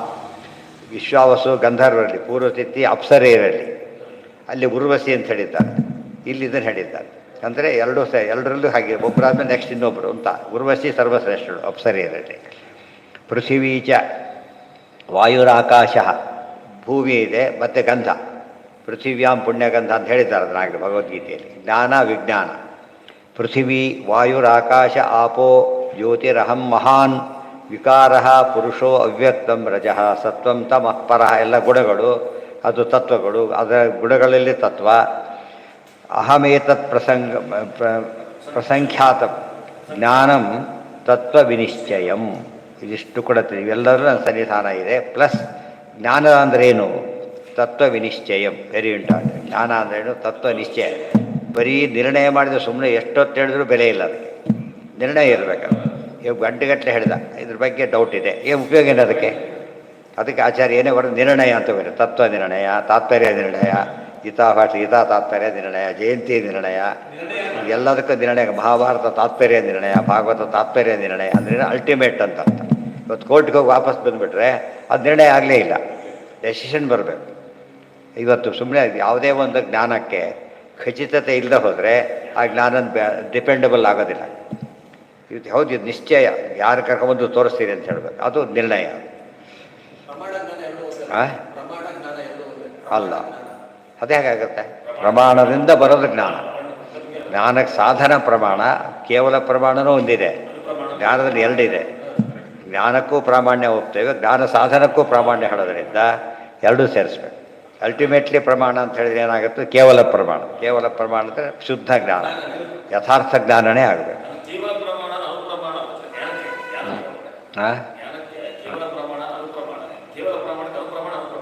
ಯಾರಿಗೆ ಯಾರಿಗೆ ಏನ ಹಾಂ ಅಲ್ಲ ಅಲ್ಲ ಅಲ್ಲ ಕೇವಲ ಪ್ರಮಾಣ ಅಂತ ಹೇಳಿದರೆ ನಾಲೆಡ್ಜ್ ಇದೆ. ಈಗ ಇವನು ಡಾಕ್ಟ್ರ್, ಈಗ ಓದ್ತಿದ್ದಾನೆ, ಡಾಕ್ಟ್ರಲ್ಲ ಇನ್ನೊಂದು, ಅದು ಸಾಧನೆ ಮಾಡ್ಕೊತಿದ್ದಾನೆ ಅಷ್ಟೇ. ಸ್ಟೂಡೆಂಟ್ ಬೇರೆ, ಜ್ಞಾನಿ ಬೇರೆ. ಕೇವಲ ಪ್ರಮಾಣ ಯಾವ ದೇವ್ರಿಗೆ ಎಲ್ಲವೂ ಕೇವಲ ಪ್ರಮಾಣನೇ. ಯಾಕೆ ದೇವ್ರಿಗೆ ಏನು ಬೇಕಿಲ್ಲ? ಯಾಕೆಂದರೆ ಅನುಪ್ರಮಾಣ ಯಾತಕ್ಕೆ ಬೇಕು? ಜ್ಞಾನ ಇಲ್ಲದೆ ಹೋದಾಗ ಬೇಕು. ಪೂರ್ಣ ಜ್ಞಾನ ಇದ್ದಾಗ ಅನುಪ್ರಮಾಣ. ಇನ್ನೊಬ್ಬರಿಗೆ ಏನು ಪ್ರಮಾಣ ಅದು ಗೊತ್ತಿದೆಯಾ ಹೊರತು ದೇವ್ರ ಅನುಪ್ರಮಾಣ ಗೊತ್ತಿಲ್ಲ ಅಂತಲ್ಲ. ಆತನೇ ಅಗತ್ಯ ಇಲ್ಲ. ಅದೇ ಯೋಚನೆ ಮಾಡ್ತಾ ಕೇವಲ ಪ್ರಮಾಣನೇ ತಾರತಮ್ಯ ಕಾರಣ. ಎಷ್ಟು ಸಾಧನೆ ಇಟ್ಕೊಂಡಿದ್ದಾನೆ ಬೇರೆ. ಕಣ್ಣು ಎಷ್ಟೋ ಜನಕ್ಕಿದೆ, ಎಷ್ಟು ಜನ ಯಾರು ಒಳ್ಳೆಯ ಕೆಲಸಕ್ಕೆ ಉಪಯೋಗಿಸ್ತಾರೆ? ಹೋಯ್ತಾರೆ. ಜ್ಞಾನ ಸಾಧನ ಇದೆ, ಜ್ಞಾನ ಬರ್ತಾ ಇಲ್ಲ. ಜ್ಞಾನೇಂದ್ರಿಯರು ಉಪಯೋಗಿಸ್ತಾನೆ ಇಲ್ಲ, ಅಥವಾ ತಪ್ಪು ಉಪಯೋಗಿಸ್ತಾ ಇದ್ದಾರೆ. ಹಾಗಾಗಬಾರ್ದು. ಅದು ಯಾವುದಕ್ಕೆ ರಿಸಲ್ಟ್ ಆಗಬೇಕದು? ಯಥಾರ್ಥ ಜ್ಞಾನದಲ್ಲಿ ಎಂಡ್ ಆಗಬೇಕು. ಹೌದಾ? ಕೇವಲ ಪ್ರಮಾಣ ಜ್ಞಾನ ಒಂದೇ. ಪ್ರಮಾಣ ಜ್ಞಾನ ಸಾಧನ ಇದಾಗಿ ಬರೋದು. ಜ್ಞಾನ ಸಾಧನದಲ್ಲಿ ಆಗಮ ಅನ್ನೋದು ಜ್ಞಾನ ರೂಪನೂ ಹೌದು, ಜ್ಞಾನ ಸಾಧನ ಹೌದು. ಪ್ರತ್ಯಕ್ಷ ಜ್ಞಾನ ಹೌದು, ಜ್ಞಾನ ಸಾಧನನೂ ಹೌದು. ಅನುಮಾನ ಸ್ವಲ್ಪ ಕಡಿಮೆ ಆಯ್ತದೆ. ಗೊತ್ತಾಯ್ತಾ? ಎಲ್ಲದಕ್ಕೆ ಸಪೋರ್ಟ್ ಕೊಡುತ್ತೆ ಅಷ್ಟೇ. ಈ ಧೂಮ ಜ್ಞಾನ ಇದೆ, ವನ್ಯ ಜ್ಞಾನ ಇದೆ. ಧೂಮ ಜ್ಞಾನ ವನ್ಯ ಜ್ಞಾನ ಬಂತು. ಇದು ಕೇವಲ ಪ್ರಮಾಣ, ಅದು ಕೇವಲ ಪ್ರಮಾಣ. ಅದರಿಂದ ಅದು ಬಂತು. ಆದರೆ ಜ್ಞಾನ ಒಂದು ಇಲ್ಲದೆ ಹೋದರೆ ಮುಂದೆ ವರ್ಕ್ ಮಾಡೋ ಚಾನ್ಸೇ ಇಲ್ಲ. ಜ್ಞಾನ ಇರಬೇಕು. ಕೇವಲ ಪ್ರಮಾಣ ಅಂದ್ರೇನು? ಡೈರೆಕ್ಟ್ ಅಂತ. ಕೇವಲ ಶಬ್ದಕ್ಕೆ ಡೈರೆಕ್ಟ್ ಅಂತ. ಅನುಪ್ರಮಾಣ ಅಂದ್ರೇನು? ಜ್ಞಾನ ಸಾಧನ ಅಂತ. ಅಥವಾ ಕೇವಲ ಆಮೇತ ಅರ್ಜುನ ಇದ್ದಾನೆ. ಬರೀ ಅರ್ಜುನ ತಗೊಂಡ್ರೆ ಕರ್ಣ ಅರ್ಜುನರಲ್ಲಿ ತಾರತಮ್ಯ ಇದ್ದರೂ ಕೂಡ ಕರ್ಣಗೆಲ್ಲ ಪರಶುರಾಮರ ಶಿಷ್ಯನಾಗಿ ಗ್ರೇಟ್ ಆಗಿಬಿಡ್ತಾನೆ. ಆದರೆ ಎಲ್ಲ ಅನೇಕ ಸೇರಿಬಿಡ್ತೇವೆ. ಕೃಷ್ಣ ಸಾರಥಿಯಾಗಿದ್ದು ಹನುಮಂತ ಕೂತಿದ್ದು ದೊಡ್ಡದು ವಿಷಯ, ಡಿಫರೆನ್ಸ್ ಆಗಿದೆ. ಮುಂದೆ ಅಹಮೇತತ್ ಪ್ರಸಂಖ್ಯಾನಂ ಜ್ಞಾನಂ ಅದರಿಂದ ಯಾವಾಗಲೂ ಕೂಡ ಜ್ಞಾನ ತತ್ವ ನಿರ್ಣಯ ಅಂತ ಹೇಳಿದ ಮೇಲೆ ನಾವು ಹೇಗೆ ಓದಲಿಕ್ಕೆ ಟ್ರೈ ಮಾಡಬೇಕು ಅಂದರೆ ನಿರ್ಣಯ ಬರಹ ಓದಬೇಕು. ಸುಮ್ಮನೆ ಕಲೆಕ್ಟ್ ಆಗಿಬಿಟ್ರೆ ಅಡುಗೆವನಾಗೋದಿಲ್ಲ. ಅಡುಗೆ ಮಾಡೋಕ್ಕೆ ಬರಬೇಕು ಅವನಿಗೆ. ಅಡುಗೆಯವರು ಅಂತ ಯಾಕೆ ಸ್ಪೆಷಲಾಗಿ ಕಲಿಸ್ತಾರೆ ಅಂದರೆ ಬರೀ ಒಲೆ ನೀರು ಹಾಕಿದ್ರೆ ಎಲ್ಲ ಬರುತ್ತೆ. ಅಷ್ಟರಿಂದ ಅಡುಗೆ ಆಗೋದಿಲ್ಲ. ಏನು ಬೇಕು ಅದಕ್ಕೆ? ಎಷ್ಟೆಷ್ಟು ಹಾಕು, ಎಷ್ಟೆಷ್ಟೇ ಹಾಕಬೇಕು, ಯಾವ್ಯಾವ ಅದಕ್ಕೆ ಒಟ್ಟಿಗೆ ಹಾಕಾಗಿಲ್ಲ. ಆ ಸ್ಟೇಜಲ್ಲಿ ಹಾಕ್ಬೇಕು. ಯಾಕೆಂದ್ರೆ ನಿಧಾನ ಬೇಯೋದು, ಬೇಗ ಬೇಯೋದೆಲ್ಲ ಇರುತ್ತೆ. ಮೊದಲೇ ಹಾಕ್ಬಿಟ್ಟು ಪೂರ್ತಿ ಹೋಗಿಬಿಡುತ್ತೆ. ಅದಕ್ಕೆಲ್ಲ ಜ್ಞಾನ ಇರಬೇಕು. ಅದು ಜ್ಞಾನ ಅಂತ ಕರೆಯೋದು. ಸಹ ಮಹೇಶ್ವರೇಣ ಜೀವೇನ ಗುಣೇನ ಗುಣಿನಾ ವಿನ ಸರ್ವಾತ್ಮನಾಪಿ ಸರ್ವೇಣ ನಭಾವೋ ವಿದ್ಯತೆ ಕ್ವಚಿತ್. ಸರ್ವೇಶ್ವರೇಣ ಮಯಾ ಈಶ್ವರೇಣ ಜೀವೇನ ಗುಣೇನ ಗುಣಿನಾ ವಿನ ಸರ್ವಾತ್ಮನ ಅಪಿ ಸರ್ವೇಣ ನ ಭಾವೋ ವಿದ್ಯತೆ.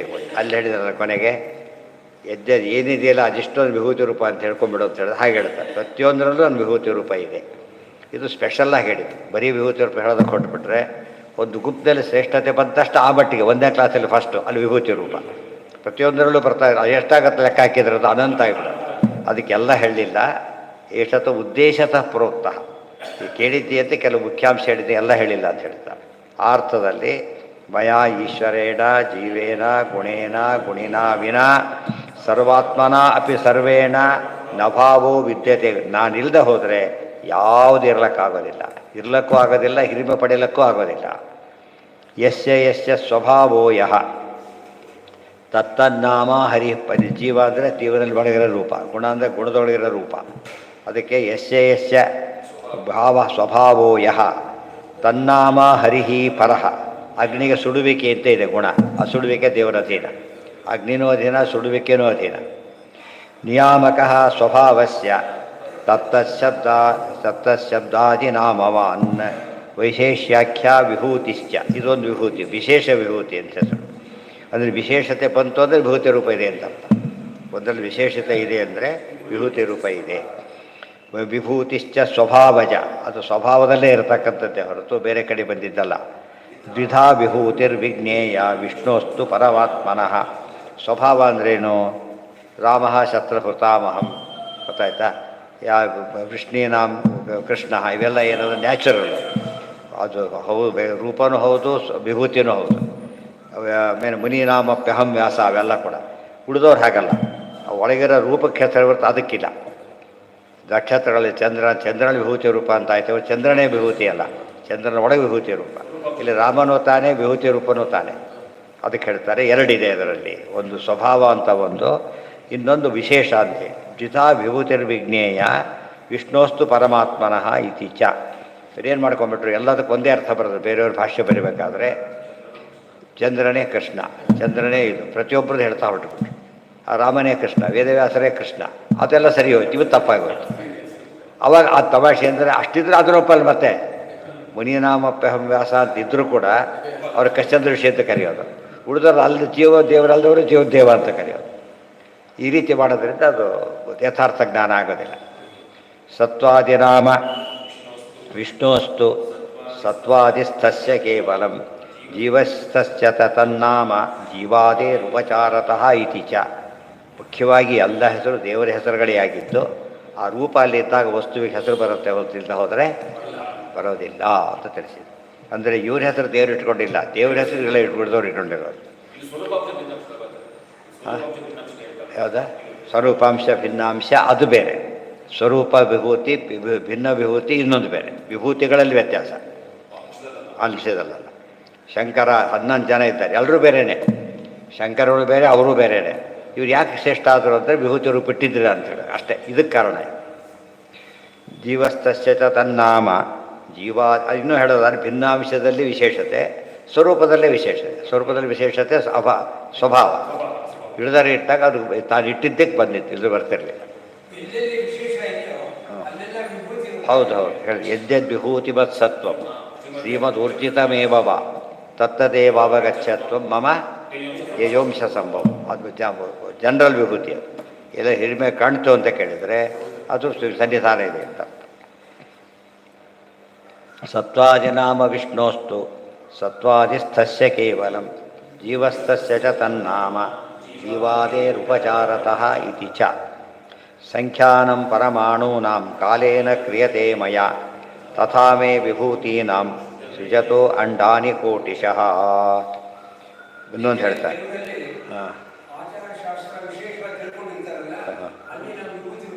ಹೌದು ಹೇಳಿದ್ದೇನು ಇವತ್ತು ಜಯಚರಿತ ಟೀಕಾಂತರ ಅವರು ಆ ರೀತಿ ಆಯಿತು. ಇವತ್ತು ಎತ್ತಿಗೆ ಅನಂತರದಲ್ಲಿ ವಾಯರಾಜ ವಿಶೇಷ ಸನ್ನಿಧಾನ ಇದೆ ಆ ಮಟ್ಟಿಗೆ. ಅದರಲ್ಲೂ ಸ್ವಲ್ಪ ಕಡಿಮೆ ಸ್ವಲ್ಪ ಇರೋದು ಬೇರೆ, ಹೆಚ್ಚಿರೋದು ಬೇರೆ, ಅದರಲ್ಲೂ ವಿಶೇಷ ಮತ್ತೆ ಕೂಡ ತಿಳ್ಕೊಬೋದಲ್ಲ, ತಿಳ್ಕೊಳ್ಳೇಬೇಕು ಅಂತೇಳಿ. ಸಂಖ್ಯಾನಂ ಪರಮಾಣೂನಾಂ ಕಾಲೇನ ಕ್ರಿಯತೆ ಭಯ ತಥಾ ಮೇ ವಿಭೂತೀನಾಂ ಸೃಜತೋ ಅಂಡಾನಿ ಕೋಟಿಶಃ. ಆದರೆ ಪ್ರತಿಯೊಂದಕ್ಕೂ ಲೆಕ್ಕ ಇದೆ, ನನ್ನ ರೂಪಗಳಿಗೆ ಮಾತ್ರ ಲೆಕ್ಕ ಇಲ್ಲ, ಅನಂತ ಅಂತ ಹೇಳ್ಬಿಡ್ತಾರೆ. ಪ್ರತಿಯೊಂದಕ್ಕೂ ಕೂಡ ಒಂದು ಹಂತದಲ್ಲಿ ಲೆಕ್ಕ ಹೇಳ್ಬೋದು. ಆದರೆ ದೇವರ ರೂಪಗಳಿಗೆ ಮಾತ್ರ ಏನಿಲ್ಲ. ಅನಂತ ಅಂದರೆ ಅನಂತನೇ. ಅನಂತ ಅಂದರೆ ಎಷ್ಟು ಅಂತ ಕೇಳಬಾರ್ದು. ಮತ್ತೆ ಅನಂತನೇ ಹೇಳಿದ್ವಿ, ಎಷ್ಟು ಅಂತ ಕೇಳಿ ಏನಾಗೋದಿಲ್ಲ, ಅನಂತ ಆಗೋದಿಲ್ಲ. ಸೊ ಅನಂತ ಅನಂತ ಅಂತ ಹೇಳಬೇಕೆ ಹೊರತು ಏನಂತ ಹೇಳಬಾರ್ದು. ಅದು ಎಷ್ಟು ಅನಂತ ಅಂತ ಹೇಳೋದಕ್ಕೆ ಹೋದರೆ ಮತ್ತೆ ಅದು ಲಿಮಿಟೆಡ್ ಆಗಿಬಿಡುತ್ತೆ, ಹೇಳಬಾರ್ದಾಗಿ. ಕಾಲೇನ ಸರ್ವಗುಣಾತ್ಮಕೇನ ಮಯಾ ಅಸಂಖ್ಯಾತ್ ಏನಾಯ್ತು ಅಸಂಖ್ಯತ್ವ ತಥಾ ನ ಕ್ರಿಯತೆ. ನನ್ನ ಗುಣಗೆ ಎಷ್ಟು ಅಂತ ಮಾತ್ರ ನಂಬರ್ ಇಲ್ಲ. ನಂಬರ್ ಇಲ್ಲ ಅಂದರೆ ಅನಂತನೇ ನಂಬರೇ ಹೊರತು ಬೇರೆ ನಂಬರ್ ಇಲ್ಲ. ಇತಿ ಎಲ್ಲದಕ್ಕೂ ಬೇರೆದಕ್ಕೆ ನಮ್ಮ ದೃಷ್ಟಿಯಿಂದ ಕೆಲವು ಇದಕ್ಕೆಲ್ಲ ನಂಬರ್ ಇದೆ. ಯಾವುದು ಎಷ್ಟು ಪುಟ ಎಣಿಸ್ಬಿಡ್ಬೋದು, ಜಾಸ್ತಿ ಆದಂತ ಎಣಿಸೋಕ್ಕಾಗೋದಿಲ್ಲ. ಎಷ್ಟೊಂದು ಅನ್ನದ ಅಗಳೇನೆ ಎಣಿಸ್ತಿಲ್ಲಕ್ಕೆ ಸಾಧ್ಯ ಇದೆಯಾ? ಸಾಧ್ಯ ಇಲ್ಲ. ಗೊತ್ತಾಯ್ತಾ? ಆ್ಯಕ್ಚುಲಿ ನಮ್ಗೆ ಅದು ಅದಕ್ಕೆ ಅನಂತನೇ ಆಗಿಬಿಟ್ಟು ಎಳ್ತಾ ಕೂತ್ಬಿಟ್ಟು ಊಟ ಮಾಡೋಕ್ಕೆ ಆಗಲ್ಲ, ಅಷ್ಟು ಇದಾಗೋಗ್ಬಿಟ್ಟು. ಅರ್ಥ ಆಯ್ತಾ? ಆದರೆ ದೇವ್ರ ಗುಣಗಳು ಹಾಗಲ್ಲ. ಇದು ನಮ್ಮ ಅಶಕ್ತಿ. ಇದು ನಂಬರ್ ಇದೆ, ಅದಕ್ಕೆ ನಮಗೆ ಗೊತ್ತಿಲ್ಲ. ದೇವರು ಅನಂತ ಅಂದರೆ ಅನಂತನೇ ಅದು. ಇದು ಅನಂತದಲ್ಲೂ ತಾರತಮ್ಯ ಇದೆ. ಗೊತ್ತಿಲ್ಲದ ಅನಂತ ಬೇರೆ, ಗೊತ್ತಿದ್ದು ಅನಂತ ಬೇರೆ. ಅರ್ಥ ಆಯ್ತಾ? ಗೊತ್ತಿದ್ದ ಅನಂತ ಅಂದ್ರೇನು? ಅನಂತನೇ ಫೈನಲ್. ಗೊತ್ತಿಲ್ಲದ ಅನಂತ ನಮಗೆ ಎಣಿಸೋಕ್ಕಾಗೋದಿಲ್ಲ ಅಂತ ಅರ್ಥ. ದೇವರ ದೃಷ್ಟಿಯಿಂದ ಎಲ್ಲವೂ ಕೂಡ ಏನು, ಯಾವುದೂ ಅನಂತ ಅಲ್ಲ, ತನ್ನ ರೂಪಗಳಷ್ಟೇ ಅನಂತ. ದೇವ್ರಿಗೆ ಗೊತ್ತಿಲ್ಲದ್ದು ಯಾವುದಿದೆ, ಅದರಿಂದ ಏನಾಯ್ತು ಅಲ್ಲಿಗೆ? ಬಹಳಷ್ಟು ದೇವ್ರ ಗುಣ ಅನಂತನೇ. ಮತ್ತೆ ದೇವ್ರ ಗುಣಗಳ ಮಟ್ಟಿಗೆ ಅನಂತ ಅಂತಲೇ ಹೇಳಬೇಕು. ಅದು ಅವರು ನಿಮಗೇನಂತ ನನಗೆ ಲೆಕ್ಕ ಗೊತ್ತಿದೆ ಅಂತ ಹೇಳಬಾರ್ದು. ಗೊತ್ತಾಯ್ತಾ? ದೇವ್ರ ಅನುಗುಣ ಹೇಳ್ಬೇಕಾದ್ರೆ ಅನಂತ ಅಂತ ಹೇಳ್ತಾನೆ ಹೊರತು ಏನಂತ ಹೇಳೋದಿಲ್ಲ, ನಂಬರ್ ಅಂತ ಹೇಳೋದಿಲ್ಲ. ಹಾಂ, ಅದೇ ಅದೇ ಅನಂತಮಿತಿ ವೇತ್ತೀಶಃ. ಗೊತ್ತಾಯ್ತಾ? ಸು ಅನಂತಂ ತ್ವಂತವತ್ತಥ ಅನಂತಸ್ಯ ಹಿ ಸಂಖ್ಯಾನೇ ನತು ಸರ್ವಜ್ಞತಾ ಭವೇತ್. ಅನಂತ ಅಂತ ನಂಬರ್ ಹೇಳಿಬಿಟ್ಟೆ ಅದು ಸರ್ವಜ್ಞ ಅಂತ ಕರೆಯೋದಿಲ್ಲ. ಅದು ಅನಂತಮಪಿ ವೇತ್ತೀಶಃ ಪ್ರತ್ಯೇಕಂಚ ವಿಶೇಷತಃ. ಅನಂತ ಅಂತೇಳಿ ದೇವರಿಗೆ ಎಲ್ಲದೂ ಗೊತ್ತಿದೆ, ಇದು ವಿಶೇಷ. ನಮಗೆ ಅನಂತ ಅಂತಲೇ ಗೊತ್ತೇ ಹೊರತು ಎಲ್ಲ ಗುಣಗಳೇ ಗೊತ್ತಿಲ್ಲ. ಒಂದು ಗುಣದ ಅನಂತನೂ ನಮಗೆ ಅರ್ಥ ಆಗೋದಿಲ್ಲ. ದೇವರಿಗೆ ಅದೆಲ್ಲ ಗೊತ್ತಿದೆ, ಪೂರ್ತಿ ಗೊತ್ತಿದೆ. ಸರ್ವಜ್ಞತ್ವಾನ್ನ ಸಂಖ್ಯಾ ನಮ್ಮ ಅಸಂಖ್ಯಶ್ಚ ಕುತೋ ಸಾ. ಅಸಂಖ್ಯವನ್ನು ಅಸಂಖ್ಯ ಅಂತ ಹೇಳಿದರೆ ಸರಿಯಾದ ಉತ್ತರನೇ ಹೊರತು ಸಂಖ್ಯಾ ಕೇಳಿಬಿಟ್ರೆ ಅಸಂಖ್ಯ ಅಂತ ಆಗೋದಿಲ್ಲ. ಆದ್ದರಿಂದ ನಮಗೆಲ್ಲ ಕೂಡ ದೇವ್ರ ಗುಣಗಳು ಅನಂತ ಅಂತ ಗೊತ್ತಿದ್ದರೂ ಕೂಡ ಅದು ಯಾವುದೂ ಅಂತ ಗೊತ್ತಿಲ್ಲ. ದೇವರಿಗೆ ಅನಂತ ಗೊತ್ತು, ಎಲ್ಲದೂ ಗೊತ್ತಿದೆ.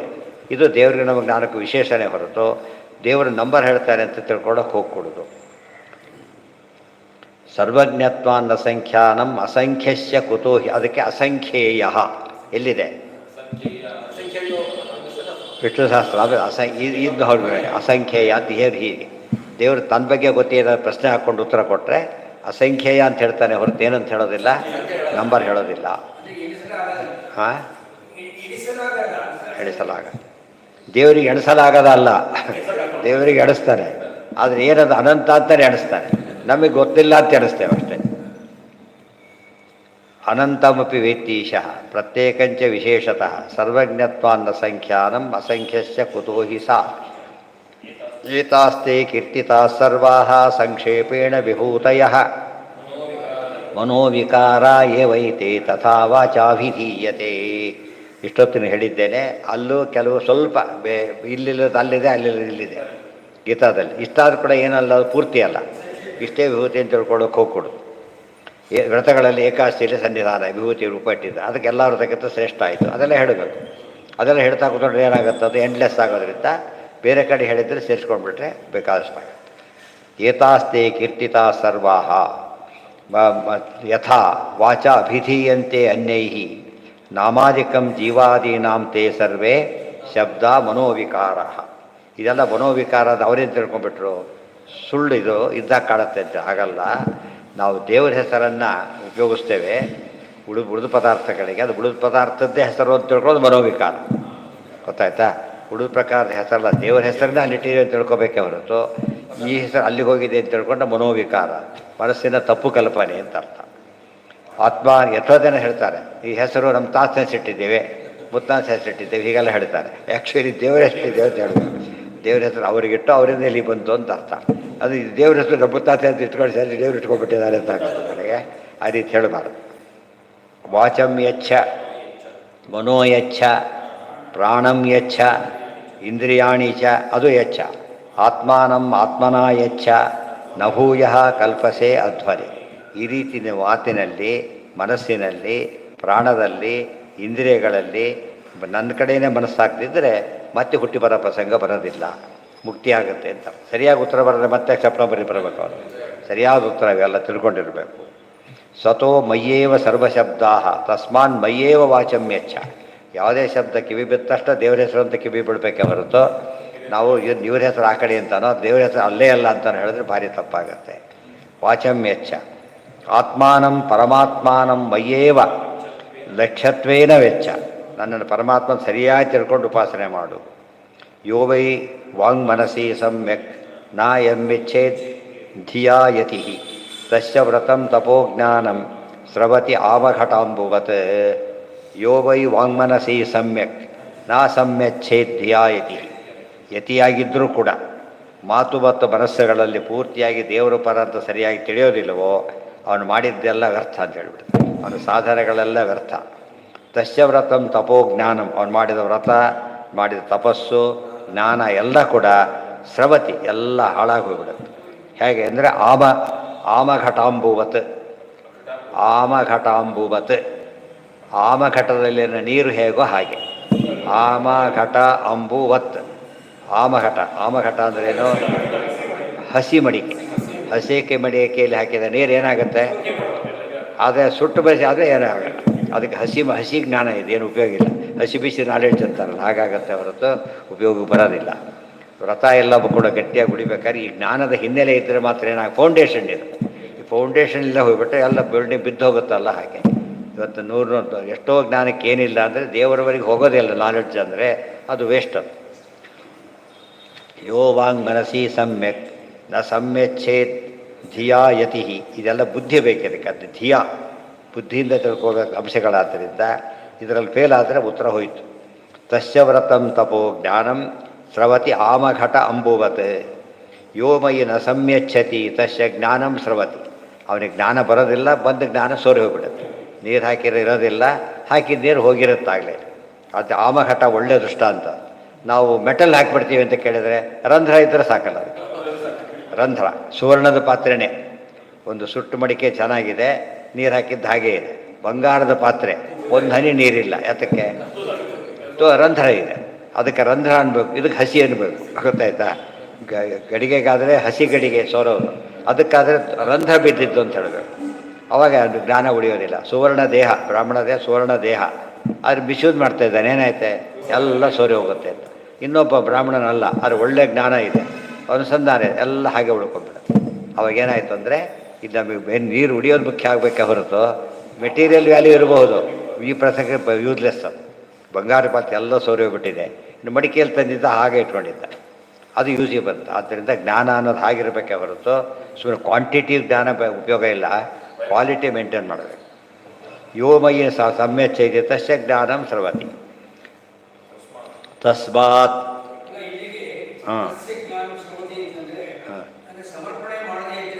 ಸಮರ್ಪಣೆ ಮಾಡ್ತಿದ್ರಲ್ಲ, ಈ ವಿಷಯನೇ ಗೊತ್ತಿಲ್ಲದೆ ಹೋದರೆ ಸಮರ್ಪಣೆ ಮಾಡೋದು ಆಮೇಲೆ, ವಿಷಯನೇ ಗೊತ್ತಿಲ್ಲ ಫಸ್ಟ್ ಅವನಿಗೆ. ಅರ್ಥ ಆಯ್ತಾ? ಅದೇನು ಉಪಯೋಗ? ಅದರಿಂದ ಮಾಡಿದ್ದೆಲ್ಲ ವ್ಯರ್ಥ. ಸ್ರವತೆ ಸೋರಿ ಹೋಗುತ್ತೆ, ಸ್ರವತೆ ಸೋರಿ ಹೋಗುತ್ತೆ ಅಂತ. ಸೋರಿ ಹೋಗುತ್ತೆ ಅಂದರೆ ಏನು? ಉಳಿಯೋದಿಲ್ಲ ಅಂತ. ಜ್ಞಾನ ಎಲ್ಲ ಕೆಲಸ ಎಲ್ಲ ಸೋರಿ ಹೋಯಿತು. ತಸ್ಮಾಧಿ ಏವ ಆತ್ಮನಃ ಪ್ರಾಣ ನಿಯಚ್ಛೇತ್ ತತ್ಪರಾಯಣ. ಅದೇ ಪ್ರಾಣಿ ಸ್ವಲ್ಪ ಇಂದ್ರಿಯ ಮನಃ ಎಲ್ಲ ಇಂದ್ರಿಯಗಳನ್ನು ಕೂಡ ನಿಯಂತ್ರಣಕ್ಕೆ ತಂದು, ಬರೀ ನಿಯಂತ್ರಣ ತಂದರೆ ಏನು ಉಪಯೋಗ ಇಲ್ಲ, ಡೆಡ್ ಬಾಡಿ ಆದಾಗುತ್ತೆ. ದೇವ್ರ ಕಡೆ ಡೈವರ್ಟ್ ಮಾಡಬೇಕಾದ್ರೆ, ಈ ಹೊಲ ಗದ್ದೆಗಳಿಗೆ ನೀರು ಬಿಡ್ತಾರಲ್ಲ, ಬಿಟ್ಟರೆ ಬಿಡ್ತಾ ಹೋಗ್ತಾರೆ. ಒಂದು ಗದ್ದೆ ಮುಗೀತು, ಹಾಗೆ ಇವನು ಮತ್ತೆ ಇದು ಮಾಡ್ತಾರೆ, ಅದು ಕ್ಲೋಸ್ ಮಾಡಿಬಿಟ್ಟು ಈ ಕಡೆ ಓಪನ್ ಮಾಡ್ತಾರೆ, ಇನ್ನು ಮುಂದೆ ಮತ್ತೆ ಕ್ಲೋಸ್ ಮಾಡ್ತಾರೆ, ಮತ್ತೆ ಓಪನ್ ಮಾಡ್ತಾರೆ. ಯಾವ ಕಡೆಗೆ ಹೋಗಬೇಕು ಆಗ ಡೈವರ್ಟ್ ಮಾಡ್ತಾರೆ. ಇಲ್ಲಿ ಹಾಗಾದ್ರೆ ಬರೀ ಯಾವ ಕಡೆ ಹೋಗ್ತಾರೆ, ಅಲ್ಲಿ ಒಂದು ನಿಯಮ ಇದೆ. ಮೂಲಿಂದ ಮೂಲ ಇದಕ್ಕೆ ಧಕ್ಕೆ ತರಬಾರ್ದು, ಮೂಲ ಹರಿವಿಗೆ ಅಡ್ಡಿ ಬರಬಾರ್ದು. ತಾನು ಸೈಡ್ ಮಾಡ್ಕೊ ಅಲ್ಲೇ ಬ್ಲಾಕ್ ಮಾಡ್ಕೋಬಾರ್ದು, ಅದು ಅಪರಾಧ. ಬ್ಲಾಕ್ ಮಾಡ್ಕೊಂಡ್ರೆ ಅಪರಾಧ. ಅದೇ ರೀತಿಯಲ್ಲಿನೇ ನಾವು ದೇವರಿಗೆ ಹೋಗೋದು ಎಂದು ತಡಿಬಾರ್ದು. ಉಳಿದವ್ರ ಬಗ್ಗೆ ಪರ್ಪಸ್ಗಷ್ಟೇ ಉಪಯೋಗಿಸ್ಬೇಕೇ ಹೊರತು ಅಧಿಕಾರಿ ಆಯ್ನು ಪೂರ್ತಿ ಅಷ್ಟೇ. ನಿಜವಾದ ಅಧಿಕಾರ ಭಗವಂತನದೇ. ಅದನ್ನು ಅನುಸಂಧಾನ ಯಾವಾಗಲೂ ತಲೆಯಲ್ಲಿ ಕೂತಿರಬೇಕು. ತಸ್ಮಾತ್ ಯಾರೋ ಕೆಲಸ ಹೋಗಿರ್ತಾನೆ, ಕೆಲಸ ಆಗ್ಬೇಕಾಯ್ತು, ಏನೇ ಮಾಡಬೇಕಾಯ ಕೆಲಸ, ಬೇರೆ ಯಾರೂ ಮಾಡೋದಕ್ಕೆ ಸಾಧ್ಯ ಇಲ್ಲ, ನೀನೊಬ್ಬರು ಮಾಡಿಬಿಡು ಸಾಕು ಎಲ್ಲ ಹೇಳ್ತಾರೆ. ಒಳಗೆ ಅನುಸಂಧಾನ ಇರಬೇಕು. ಒಳಗೆ ದೇವರು ಮಾಡಿಸ್ತಾನೆ, ಇವನ ಕೈಲಿ ಏನಾಗುತ್ತೆ ಅಂತೇಳಿ ಅದು ಎಚ್ಚರ ಇರಬೇಕು. ಅದು ತತ್ವ ಓದ್ದವನು ಕೂಡ ತತ್ವ ಅಲ್ಲಿ ಹಾಗಿರುತ್ತಾರೆ, ಇಲ್ಲಂತೂ ಇವನೇ, ಹಾಗೆಲ್ಲ ಹೇಳಬಾರ್ದು. ಜನ ವ್ಯವಹಾರ ಮಾಡಿದರೂ ಕೂಡ ಒಳಗೆ ನಿಂತು ಮಾಡಿಸೋದು ಯಾರೋ ದೇವರೇನೆ. ಇವನ ಹತ್ರ ಹೋಗಲೇ ಇಲ್ಲ, ದೇವರು ಧ್ಯಾನ ಮಾಡ್ದ, ಕೂತಲ್ಲೇ ಕೆಲಸ ಆಗೋಯ್ತು. ಎಷ್ಟೊತ್ತರ್ಥ ಹಾಗಾಗಿದೆ. ಯಾರೋ ಒಬ್ಬರು ಇದ್ದರು, ಯಾರಿಗೊಬ್ಬರು ಸಾಲ ಕೊಟ್ಬಿಟ್ಟಿದ್ದಾನೆ, ಹಿಂದೆ ಒಂದು 20 ವರ್ಷ ಕೆಳಗೆ 3 ಲಕ್ಷ ಕೊಟ್ಬಿಟ್ಟಿದ್ದಾನೆ. ಅವರು ಏನು ಮಾಡಿದ್ರು ಕೊಡ್ತಾ ಇಲ್ಲ, ವಾಪಸ್ ಕೊಡ್ತಾ ಇಲ್ಲ. ಅದು ಡಾಕ್ಯುಮೆಂಟ್ಸ್ ಇಲ್ಲ, ಕ್ಲೋಸ್ ಫ್ರೆಂಡು, ಡಾಕ್ಯುಮೆಂಟ್ಸೇ ಇಲ್ಲ. ಈ ದುಡ್ಡು ಕೇಳೋಕೆ ನಾಯಿ ಬಿಡ್ತೀನಿ ಅಂತ ಹೇಳ್ತಾರೆ. ಒಳಗೆ ಕೂಡ ಬರಬೇಡ, ಅದೇನು ಮಾಡಬೇಕು. ಅವಾಗ ಹೀಗೆ ಮಾಡು ಅಂತ ಹೇಳಿದ್ಮೇಲೆ ಅವನೇ ತಂದ್ಕೊಂಡು ಹೋದ ಮನೆಗೆ, ಅವನೇ ಎಲ್ಲೋ ತೊಗೊಂಡೋಗೋದು. ಅಂದರೆ ಇವರು ಏನು ಇವನೇ ಹೇಳೋಕ್ಕೆ ಹೇಳೋದಕ್ಕೆ ಯಾರು ಇವನು? ದೇವ್ರು ಪ್ರೇರೇಪಣೆ ಮಾಡಿದರೆ ಯಾರೇ ನಿಲ್ಲಿಸೋಕ್ಕಾಗತ್ತೆ. ಅರ್ಥ ಆಯ್ತಾ? ಅವ ಹೌದಾ ಕೊಡತ್ತೆ, ಈಗ ಕೊಡ್ತೀನಿ ಅಷ್ಟೇ. ಈ ಬದಲಾವಣೆ ಆಗಲಿಕ್ಕೆ ಕಾರಣ ದೇವರ ಅನುಗ್ರಹ ಅಂತ ತಿಳ್ಕೊಂಡ್ರೆ ಎಷ್ಟೇ ಹಾರಾಡಲಿ, ಅದು ಅಂದ್ಕೊಂಡಿವಿ, ಎಷ್ಟೇ ಹಾರಾಡಿದ್ರು ಹಣೆಬಾರ ಇಷ್ಟೇ, ಅಲ್ಟಿಮೇಟ್ ದೇವರೇನೆ. ಅದಕ್ಕೆ ಆ ದೇವರ ಧ್ಯಾನ ಮಾಡಿದಾಗ ಎಲ್ಲ ಸಮಸ್ಯೆ ಏನಾಗುತ್ತೆ, ಅಲ್ಲಿಗೆ ನಿವಾರಣೆ ಆಗುತ್ತೆ. ಜ್ಞಾನಿಗಳು ಮಾಡೋದಿಲ್ಲ, ಯಾಕೆಂದರೆ ಅದನ್ನು ಮಿಸ್ಯೂಸ್ ಮಾಡಬಾರ್ದು, ಆ ಪುಣ್ಯ ಹಾನಿ ಮಾಡ್ಕೋಬಾರ್ದು. ಸ್ವಲ್ಪ ಅನುಭವಿಸ್ಬಿಟ್ರೂ ಪರವಾಗಿಲ್ಲ, ಮುಂದೆ ಉಪಯೋಗ ಮಾಡೋಕ್ಕೆ ಬರುತ್ತೆ.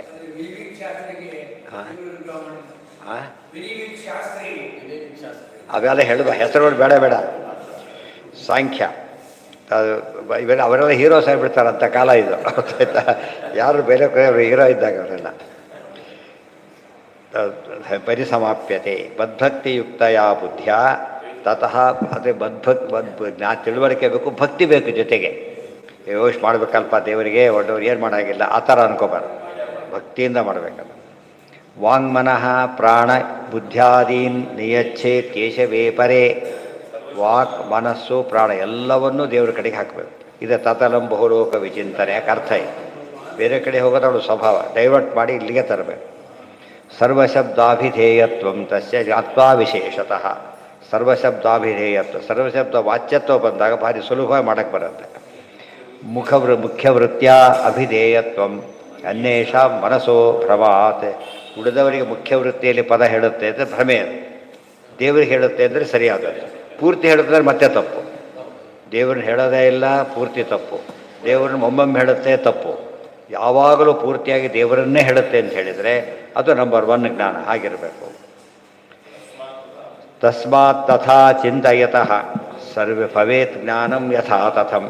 ತಸ್ಮಾನ್ ಮನೋವಚಃ ಪ್ರಾಣಾನ್ ಮಾಧವೈಕ ಪರಾಯಣಾನ್ ಕುರ್ಯಾತ್. ಅಲ್ಲೇನು ಹೇಳಿದರು ಹೇಳಬೇಕಾದ್ರೆ ದ್ವಾದಸ್ತೋತ್ರದಲ್ಲಿ, ತದಲಂ ಬಹುಲೋಕ ವಿಚಿಂತನೆಯ ಪ್ರವಣಂ ಕುರು ಮಾನಸ ಮೀಶಪದೆ.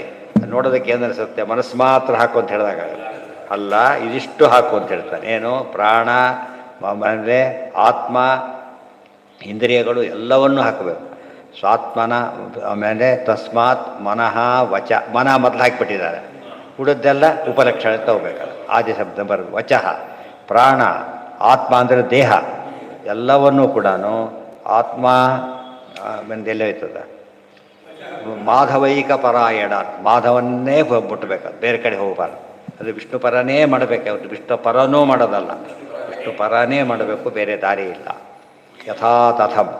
ಇದಿಷ್ಟು ಅದಕ್ಕೆ ವ್ಯಾಖ್ಯಾನ. ತದಲಂ ಬಹುಲೋಕ ವಿಚಿಂತನಕ್ಕೆ. ಕುರ್ಯಾತ್ ತದ್ಧಿ ತಪೋ ಬಾಹ್ಯಂ ಮಹಾಧರ್ಮೋತ್ತಮಶ್ಚ ಸಹ ಗ್ರಾಹ್ಯ. ಇದು ನಿಜವಾದ ತಪಸ್ಸು ಅಂದರೆ ಇದು. ಅವನು ಕಾಡಿಗೆ ಹೋಗಿಲ್ಲ, ಏನೂ ಮಾಡಿಲ್ಲ, ಈ ಅನುಸಂಧಾನ ಇಟ್ಕೊಂಡಿದ್ದಾನೆ. ಇದು ದೊಡ್ಡ ಬರೀ ತಪಸ್ಸಲ್ಲ, ಇದು ಭಾರಿ ದೊಡ್ಡ ತಪಸ್ಸು. ಅರ್ಥ ಆಯ್ತಾ? ಈಗ ಕಲಿಯುಗದಲ್ಲಿ ತಪಸ್ಸು ಅಂದರೆ ಗಾಡಿಗೆ ಹೋದರೆ ಅಲ್ಲಿ ಪ್ರಾಬ್ಲಮ್ಮು. ಕಾಡು ಇಲ್ಲೇ ಇಲ್ಲ, ಇದ್ರೂ ಪ್ರಾಬ್ಲಮ್ ಇರುತ್ತೆ, ಏನು ಉಪಯೋಗನೇ ಇರೋದಿಲ್ಲ. ಮನೆಯಲ್ಲೇ ಈ ರೀತಿ ಚಿಂತನೆ ತಿಳ್ಕೊಂಡ್ರೆ ಎಲ್ಲಿದ್ದಾಗ ಲೆಕ್ಕ ನಾವೀಗ ಇದ್ದಾಗ ತಪಸ್ಸು ಮಾಡ್ಕೊಂಡ್ಲ ಇದ್ದಾಗ ಲೆಕ್ಕ. ಗಚ್ಚೇತ್ ವಾಗ್ ಮನಸಿ ಪ್ರಾಜ್ಞ ತದ್ಯಚ್ಛೇತ್ ಜ್ಞಾನ ಆತ್ಮನಿ ಜ್ಞಾನಮಾತ್ಮನಿ ಮಹತಿ ಯಚ್ಛೇತ್ ಶಾಂತ ಆತ್ಮನಿ ಇತಿ ಚ. ಯಚ್ಛೇದ್ ವಾಗ್ ಮನಸಿ, ವಾಕ್ ಮತ್ತು ಮನಸ್ಸು ದ್ವಿವಚನ ಅದು. ಮನಃ ಮನಸಿ ಮನಾಂಸಿ, ವಾಕ್ ಮತ್ತು ಮನಸ್ಸು ಎರಡನ್ನೂ ಕೂಡ ಪ್ರಾಜ್ಞ ತದ್ಯಚ್ಛೇತ್, ದೇವರ ಕಡೆ ಹಾಕಬೇಕು. ವಾಂಗ್ಮನಸ್ಸಿನ ತದ್ಯಚ್ಛೇತ್, ಅದನ್ನು ಜ್ಞಾನರೂಪವಾದ ಪರಮಾತ್ಮ ಅಂದರೆ ಆ ವಿಷಯ ಮುಖ್ಯ. ಮನಸ್ಸು ಅಂದರೆ ಮನಸ್ಸಬ್ದ ವಾಚ್ಯನ ಅದನ್ನು ಪರಮಾತ್ಮ, ಆ ರೀತಿ ಅನುಸಂಧಾನ ಮಾಡಬೇಕು. ಜ್ಞಾನಮಾತ್ಮನಿ ಮಹತಿ, ಅದನ್ನು ಪರಮಾತ್ಮ ಮೂಲ ರೂಪಕ್ಕೆ ಅನ್ವಯಿಸುತ್ತೆ. ಉಳಿದವರಿಗೆ ಪೂರ್ತಿ ಅನ್ವಯಿಸೋದಿಲ್ಲ, ದೇವರಿಗೆ ಪೂರ್ತಿ ಅನ್ವಯಿಸೋದಿಲ್ಲ. ಉಳಿದವ್ರಿಗೆ ಅನ್ವಯಿಸೋದಿಲ್ಲ, ಪೂರ್ತಿ ಇಲ್ಲ. ದೇವರಿಗೆ ಅನ್ವಯಿಸೋದಿಲ್ಲ, ಪೂರ್ತಿ ಹೇಳೋಕ್ಕೆ ಬರೋದಿಲ್ಲ ಅದು. ಹೀಗಾಗಿ ನಿಂತುಬಿಡುತ್ತೆ. ಅದೆಲ್ಲ ಎಚ್ಚರ ಇದ್ದರೆ ಶಾಂತ ಆತ್ಮನಿ. ಶಾಂತ ಆತ್ಮ ಅಂದರೆ ಆತನ ಪೂರ್ತಿ ಮುಟ್ಲಕ್ಕೆ ಯಾವ ಶಬ್ದಕ್ಕೂ ಶಕ್ತಿ ಇಲ್ಲ. ಎಲ್ಲ ಆ ಕಡೆಗೆ ಹೋದರೂ ಕೂಡ ಮುಟ್ಟೋ ಶಕ್ತಿ ಇಲ್ಲ. ಬೇರೆ ಕಡೆಗೆ ಹೋದರೂ ಕೂಡ ಅದು ಪೂರ್ತಿ ಹೇಳೋದಕ್ಕೆ ಸಾಧ್ಯ ಇಲ್ಲ. ಆ ಶಬ್ದಕ್ಕೆ ನ್ಯಾಯ ಸಲ್ಲಿಸೋಕೆ ಆಗೋದಿಲ್ಲ. 10 ರೂಪಾಯಿ ಶ್ರೀಮಂತ ಅಂತ ಹೆಂಗೆ ಕರಿಬೇಕಾಗತ್ತೆ? ಪದಕ್ಕೆ ಅವಮಾನ ಮಾಡಿದಾಗ ಲೆಕ್ಕ. ದೇವ್ರಿಗೆ ಹಾಗಲ್ಲ, ಯಾವ ಪದ ಹೇಳಿದರೂ ದೇವರು ಪೂರ್ತಿ ಹೇಳೋದಿಲ್ಲ. ಇದನ್ನು ಹೇಳಕ್ಕೆ ಬರದೆ ಅವ್ರು ಏನು ಮಾಡಿಬಿಟ್ರು? ಅವಾಚ್ಯ ಅವಾಚ್ಯ ಅಂತ ಹೇಳಿ. ಅವಾಚ್ಯ ಶಬ್ದಕ್ಕೆ ಸಾಕಲ್ಲೇನು ಅವಾಚ್ಯ ಅಂತ ಹೇಳಬೇಕೇ ಹೊರತು ಅಬ್ಸಲ್ಯೂಟ್ಲಿ ಅವಾಚ್ಯ ಅಂದರೆ ಅವ್ರ ಬಗ್ಗೆ ಮಾತಾಡೋದೇ ತಪ್ಪಾಗುತ್ತೆ. ನಿರ್ಗುಣ, ನಿರಾಕಾರ. ನಿರಾಕಾರ ಧ್ಯಾನ ಮಾಡಿನೇನು ಅರ್ಥ? ನಿರಾಕಾರ ಧ್ಯಾನ ಮಾಡೋದಂದ್ರೆ ಆಕಾರ ಇಲ್ಲ, ಅದಕ್ಕೆ ಧ್ಯಾನ ಮಾಡಲಿಕ್ಕೆ ಬರೋದಿಲ್ಲ. ಇತಿ ಭಾಗ ಏಕಾದಶ ತಾತ್ಪರ್ಯ ಷೋಡಶೋಧ್ಯಾಯ. ಇದಿಷ್ಟು ಮೊದಲೇ ಹೇಳಿದಂತೆ ಭಗವದ್ಗೀತೆಯಲ್ಲಿ 10ನೇ ಅಧ್ಯಾಯದಲ್ಲಿ ವಿಭೂತಿ ಯೋಗ ಬಂದರೆ 14ನೇ ಅಧ್ಯಾಯದಲ್ಲಿ ವಿಭೂತಿ ಬಂದಿರೋದು ಏಕಾಸ್ಕಂದದೊಳಗೆ. ಇದೆಲ್ಲ ಡೀಟೇಲ್ ಅಂತ ಆಚಾರ್ಯ ಹೆಚ್ಚು ಡೀಟೇಲ್ಸ್ ಎಲ್ಲ ಬೇರೆಯೇ ಹೇಳಿದ್ದು, ಕೆಲವು ಮಾತ್ರ ಅದನ್ನು ಹೇಳಿದ್ದು. ಅಲ್ಲಿ ಇದನ್ನು ಯಾವುದು ಹೇಳೇ ಇಲ್ಲ, ಗೀತಾ ಭಾಷೆದಲ್ಲಿ ಹೇಳಲಿಲ್ಲ. ಇದನ್ನೆಲ್ಲ ಸೇರಿಸ್ಕೊಂಡ್ಬಿಟ್ರೆ ಗೀತಾ ಭಾಷೆ ಪರ್ಫೆಕ್ಟ್ ಆಗ್ತದೆ. ಮೂಲ ಅದೆಲ್ಲ ಸೇರಿಸ್ಕೊಳ್ಳೋಕ್ಕೋಸ್ಕರನೇ ಆಚಾರ್ಯ ಕೆಲಸ ಕೊಟ್ಟಿದ್ದಾರೆ. ಅದನ್ನು ಎಲ್ಲ ಬರೆದು ಬಿಟ್ಟರು, ಕೆಲಸನೇ ಕೊಡಲಿಲ್ಲ. ಅದು ಅವ್ರಿಗೆ ಗೊತ್ತು ಅನ್ನಬಾರ್ದು, ನೀವು ಪ್ರಯತ್ನ ಪಡಬೇಕು. ಅದನ್ನು ಏನು ಯೋಚನೆ ಎಲ್ಲ ಅಲ್ಲಿದೆ, ಹುಡುಕ್ಬೇಕಷ್ಟೇ. ಅದಕ್ಕೆ ಸಾಧನೆ. ಇನ್ನೇನು ಈ ಗ್ರಂಥಗಳನ್ನ ಓದಿ ಅರ್ಥ ಮಾಡ್ಕೊಳ್ಳೋದಕ್ಕೆ ಸಾಧನೆ ಅಂತ ಕರೆಯೋದು. ಹಾಂ, 2 ಅಲ್ಲ, 10ನೇ ಅಧ್ಯಾಯ. 10ನೇ ಅಧ್ಯಾಯ ವಿಭೂತಿ ಅಧ್ಯಾಯ ಅಲ್ಲಿ ಮುಗೀತು. ಈಗ ನಾಳೆ ದಿವಸ 17ನೇ ಅಧ್ಯಾಯ.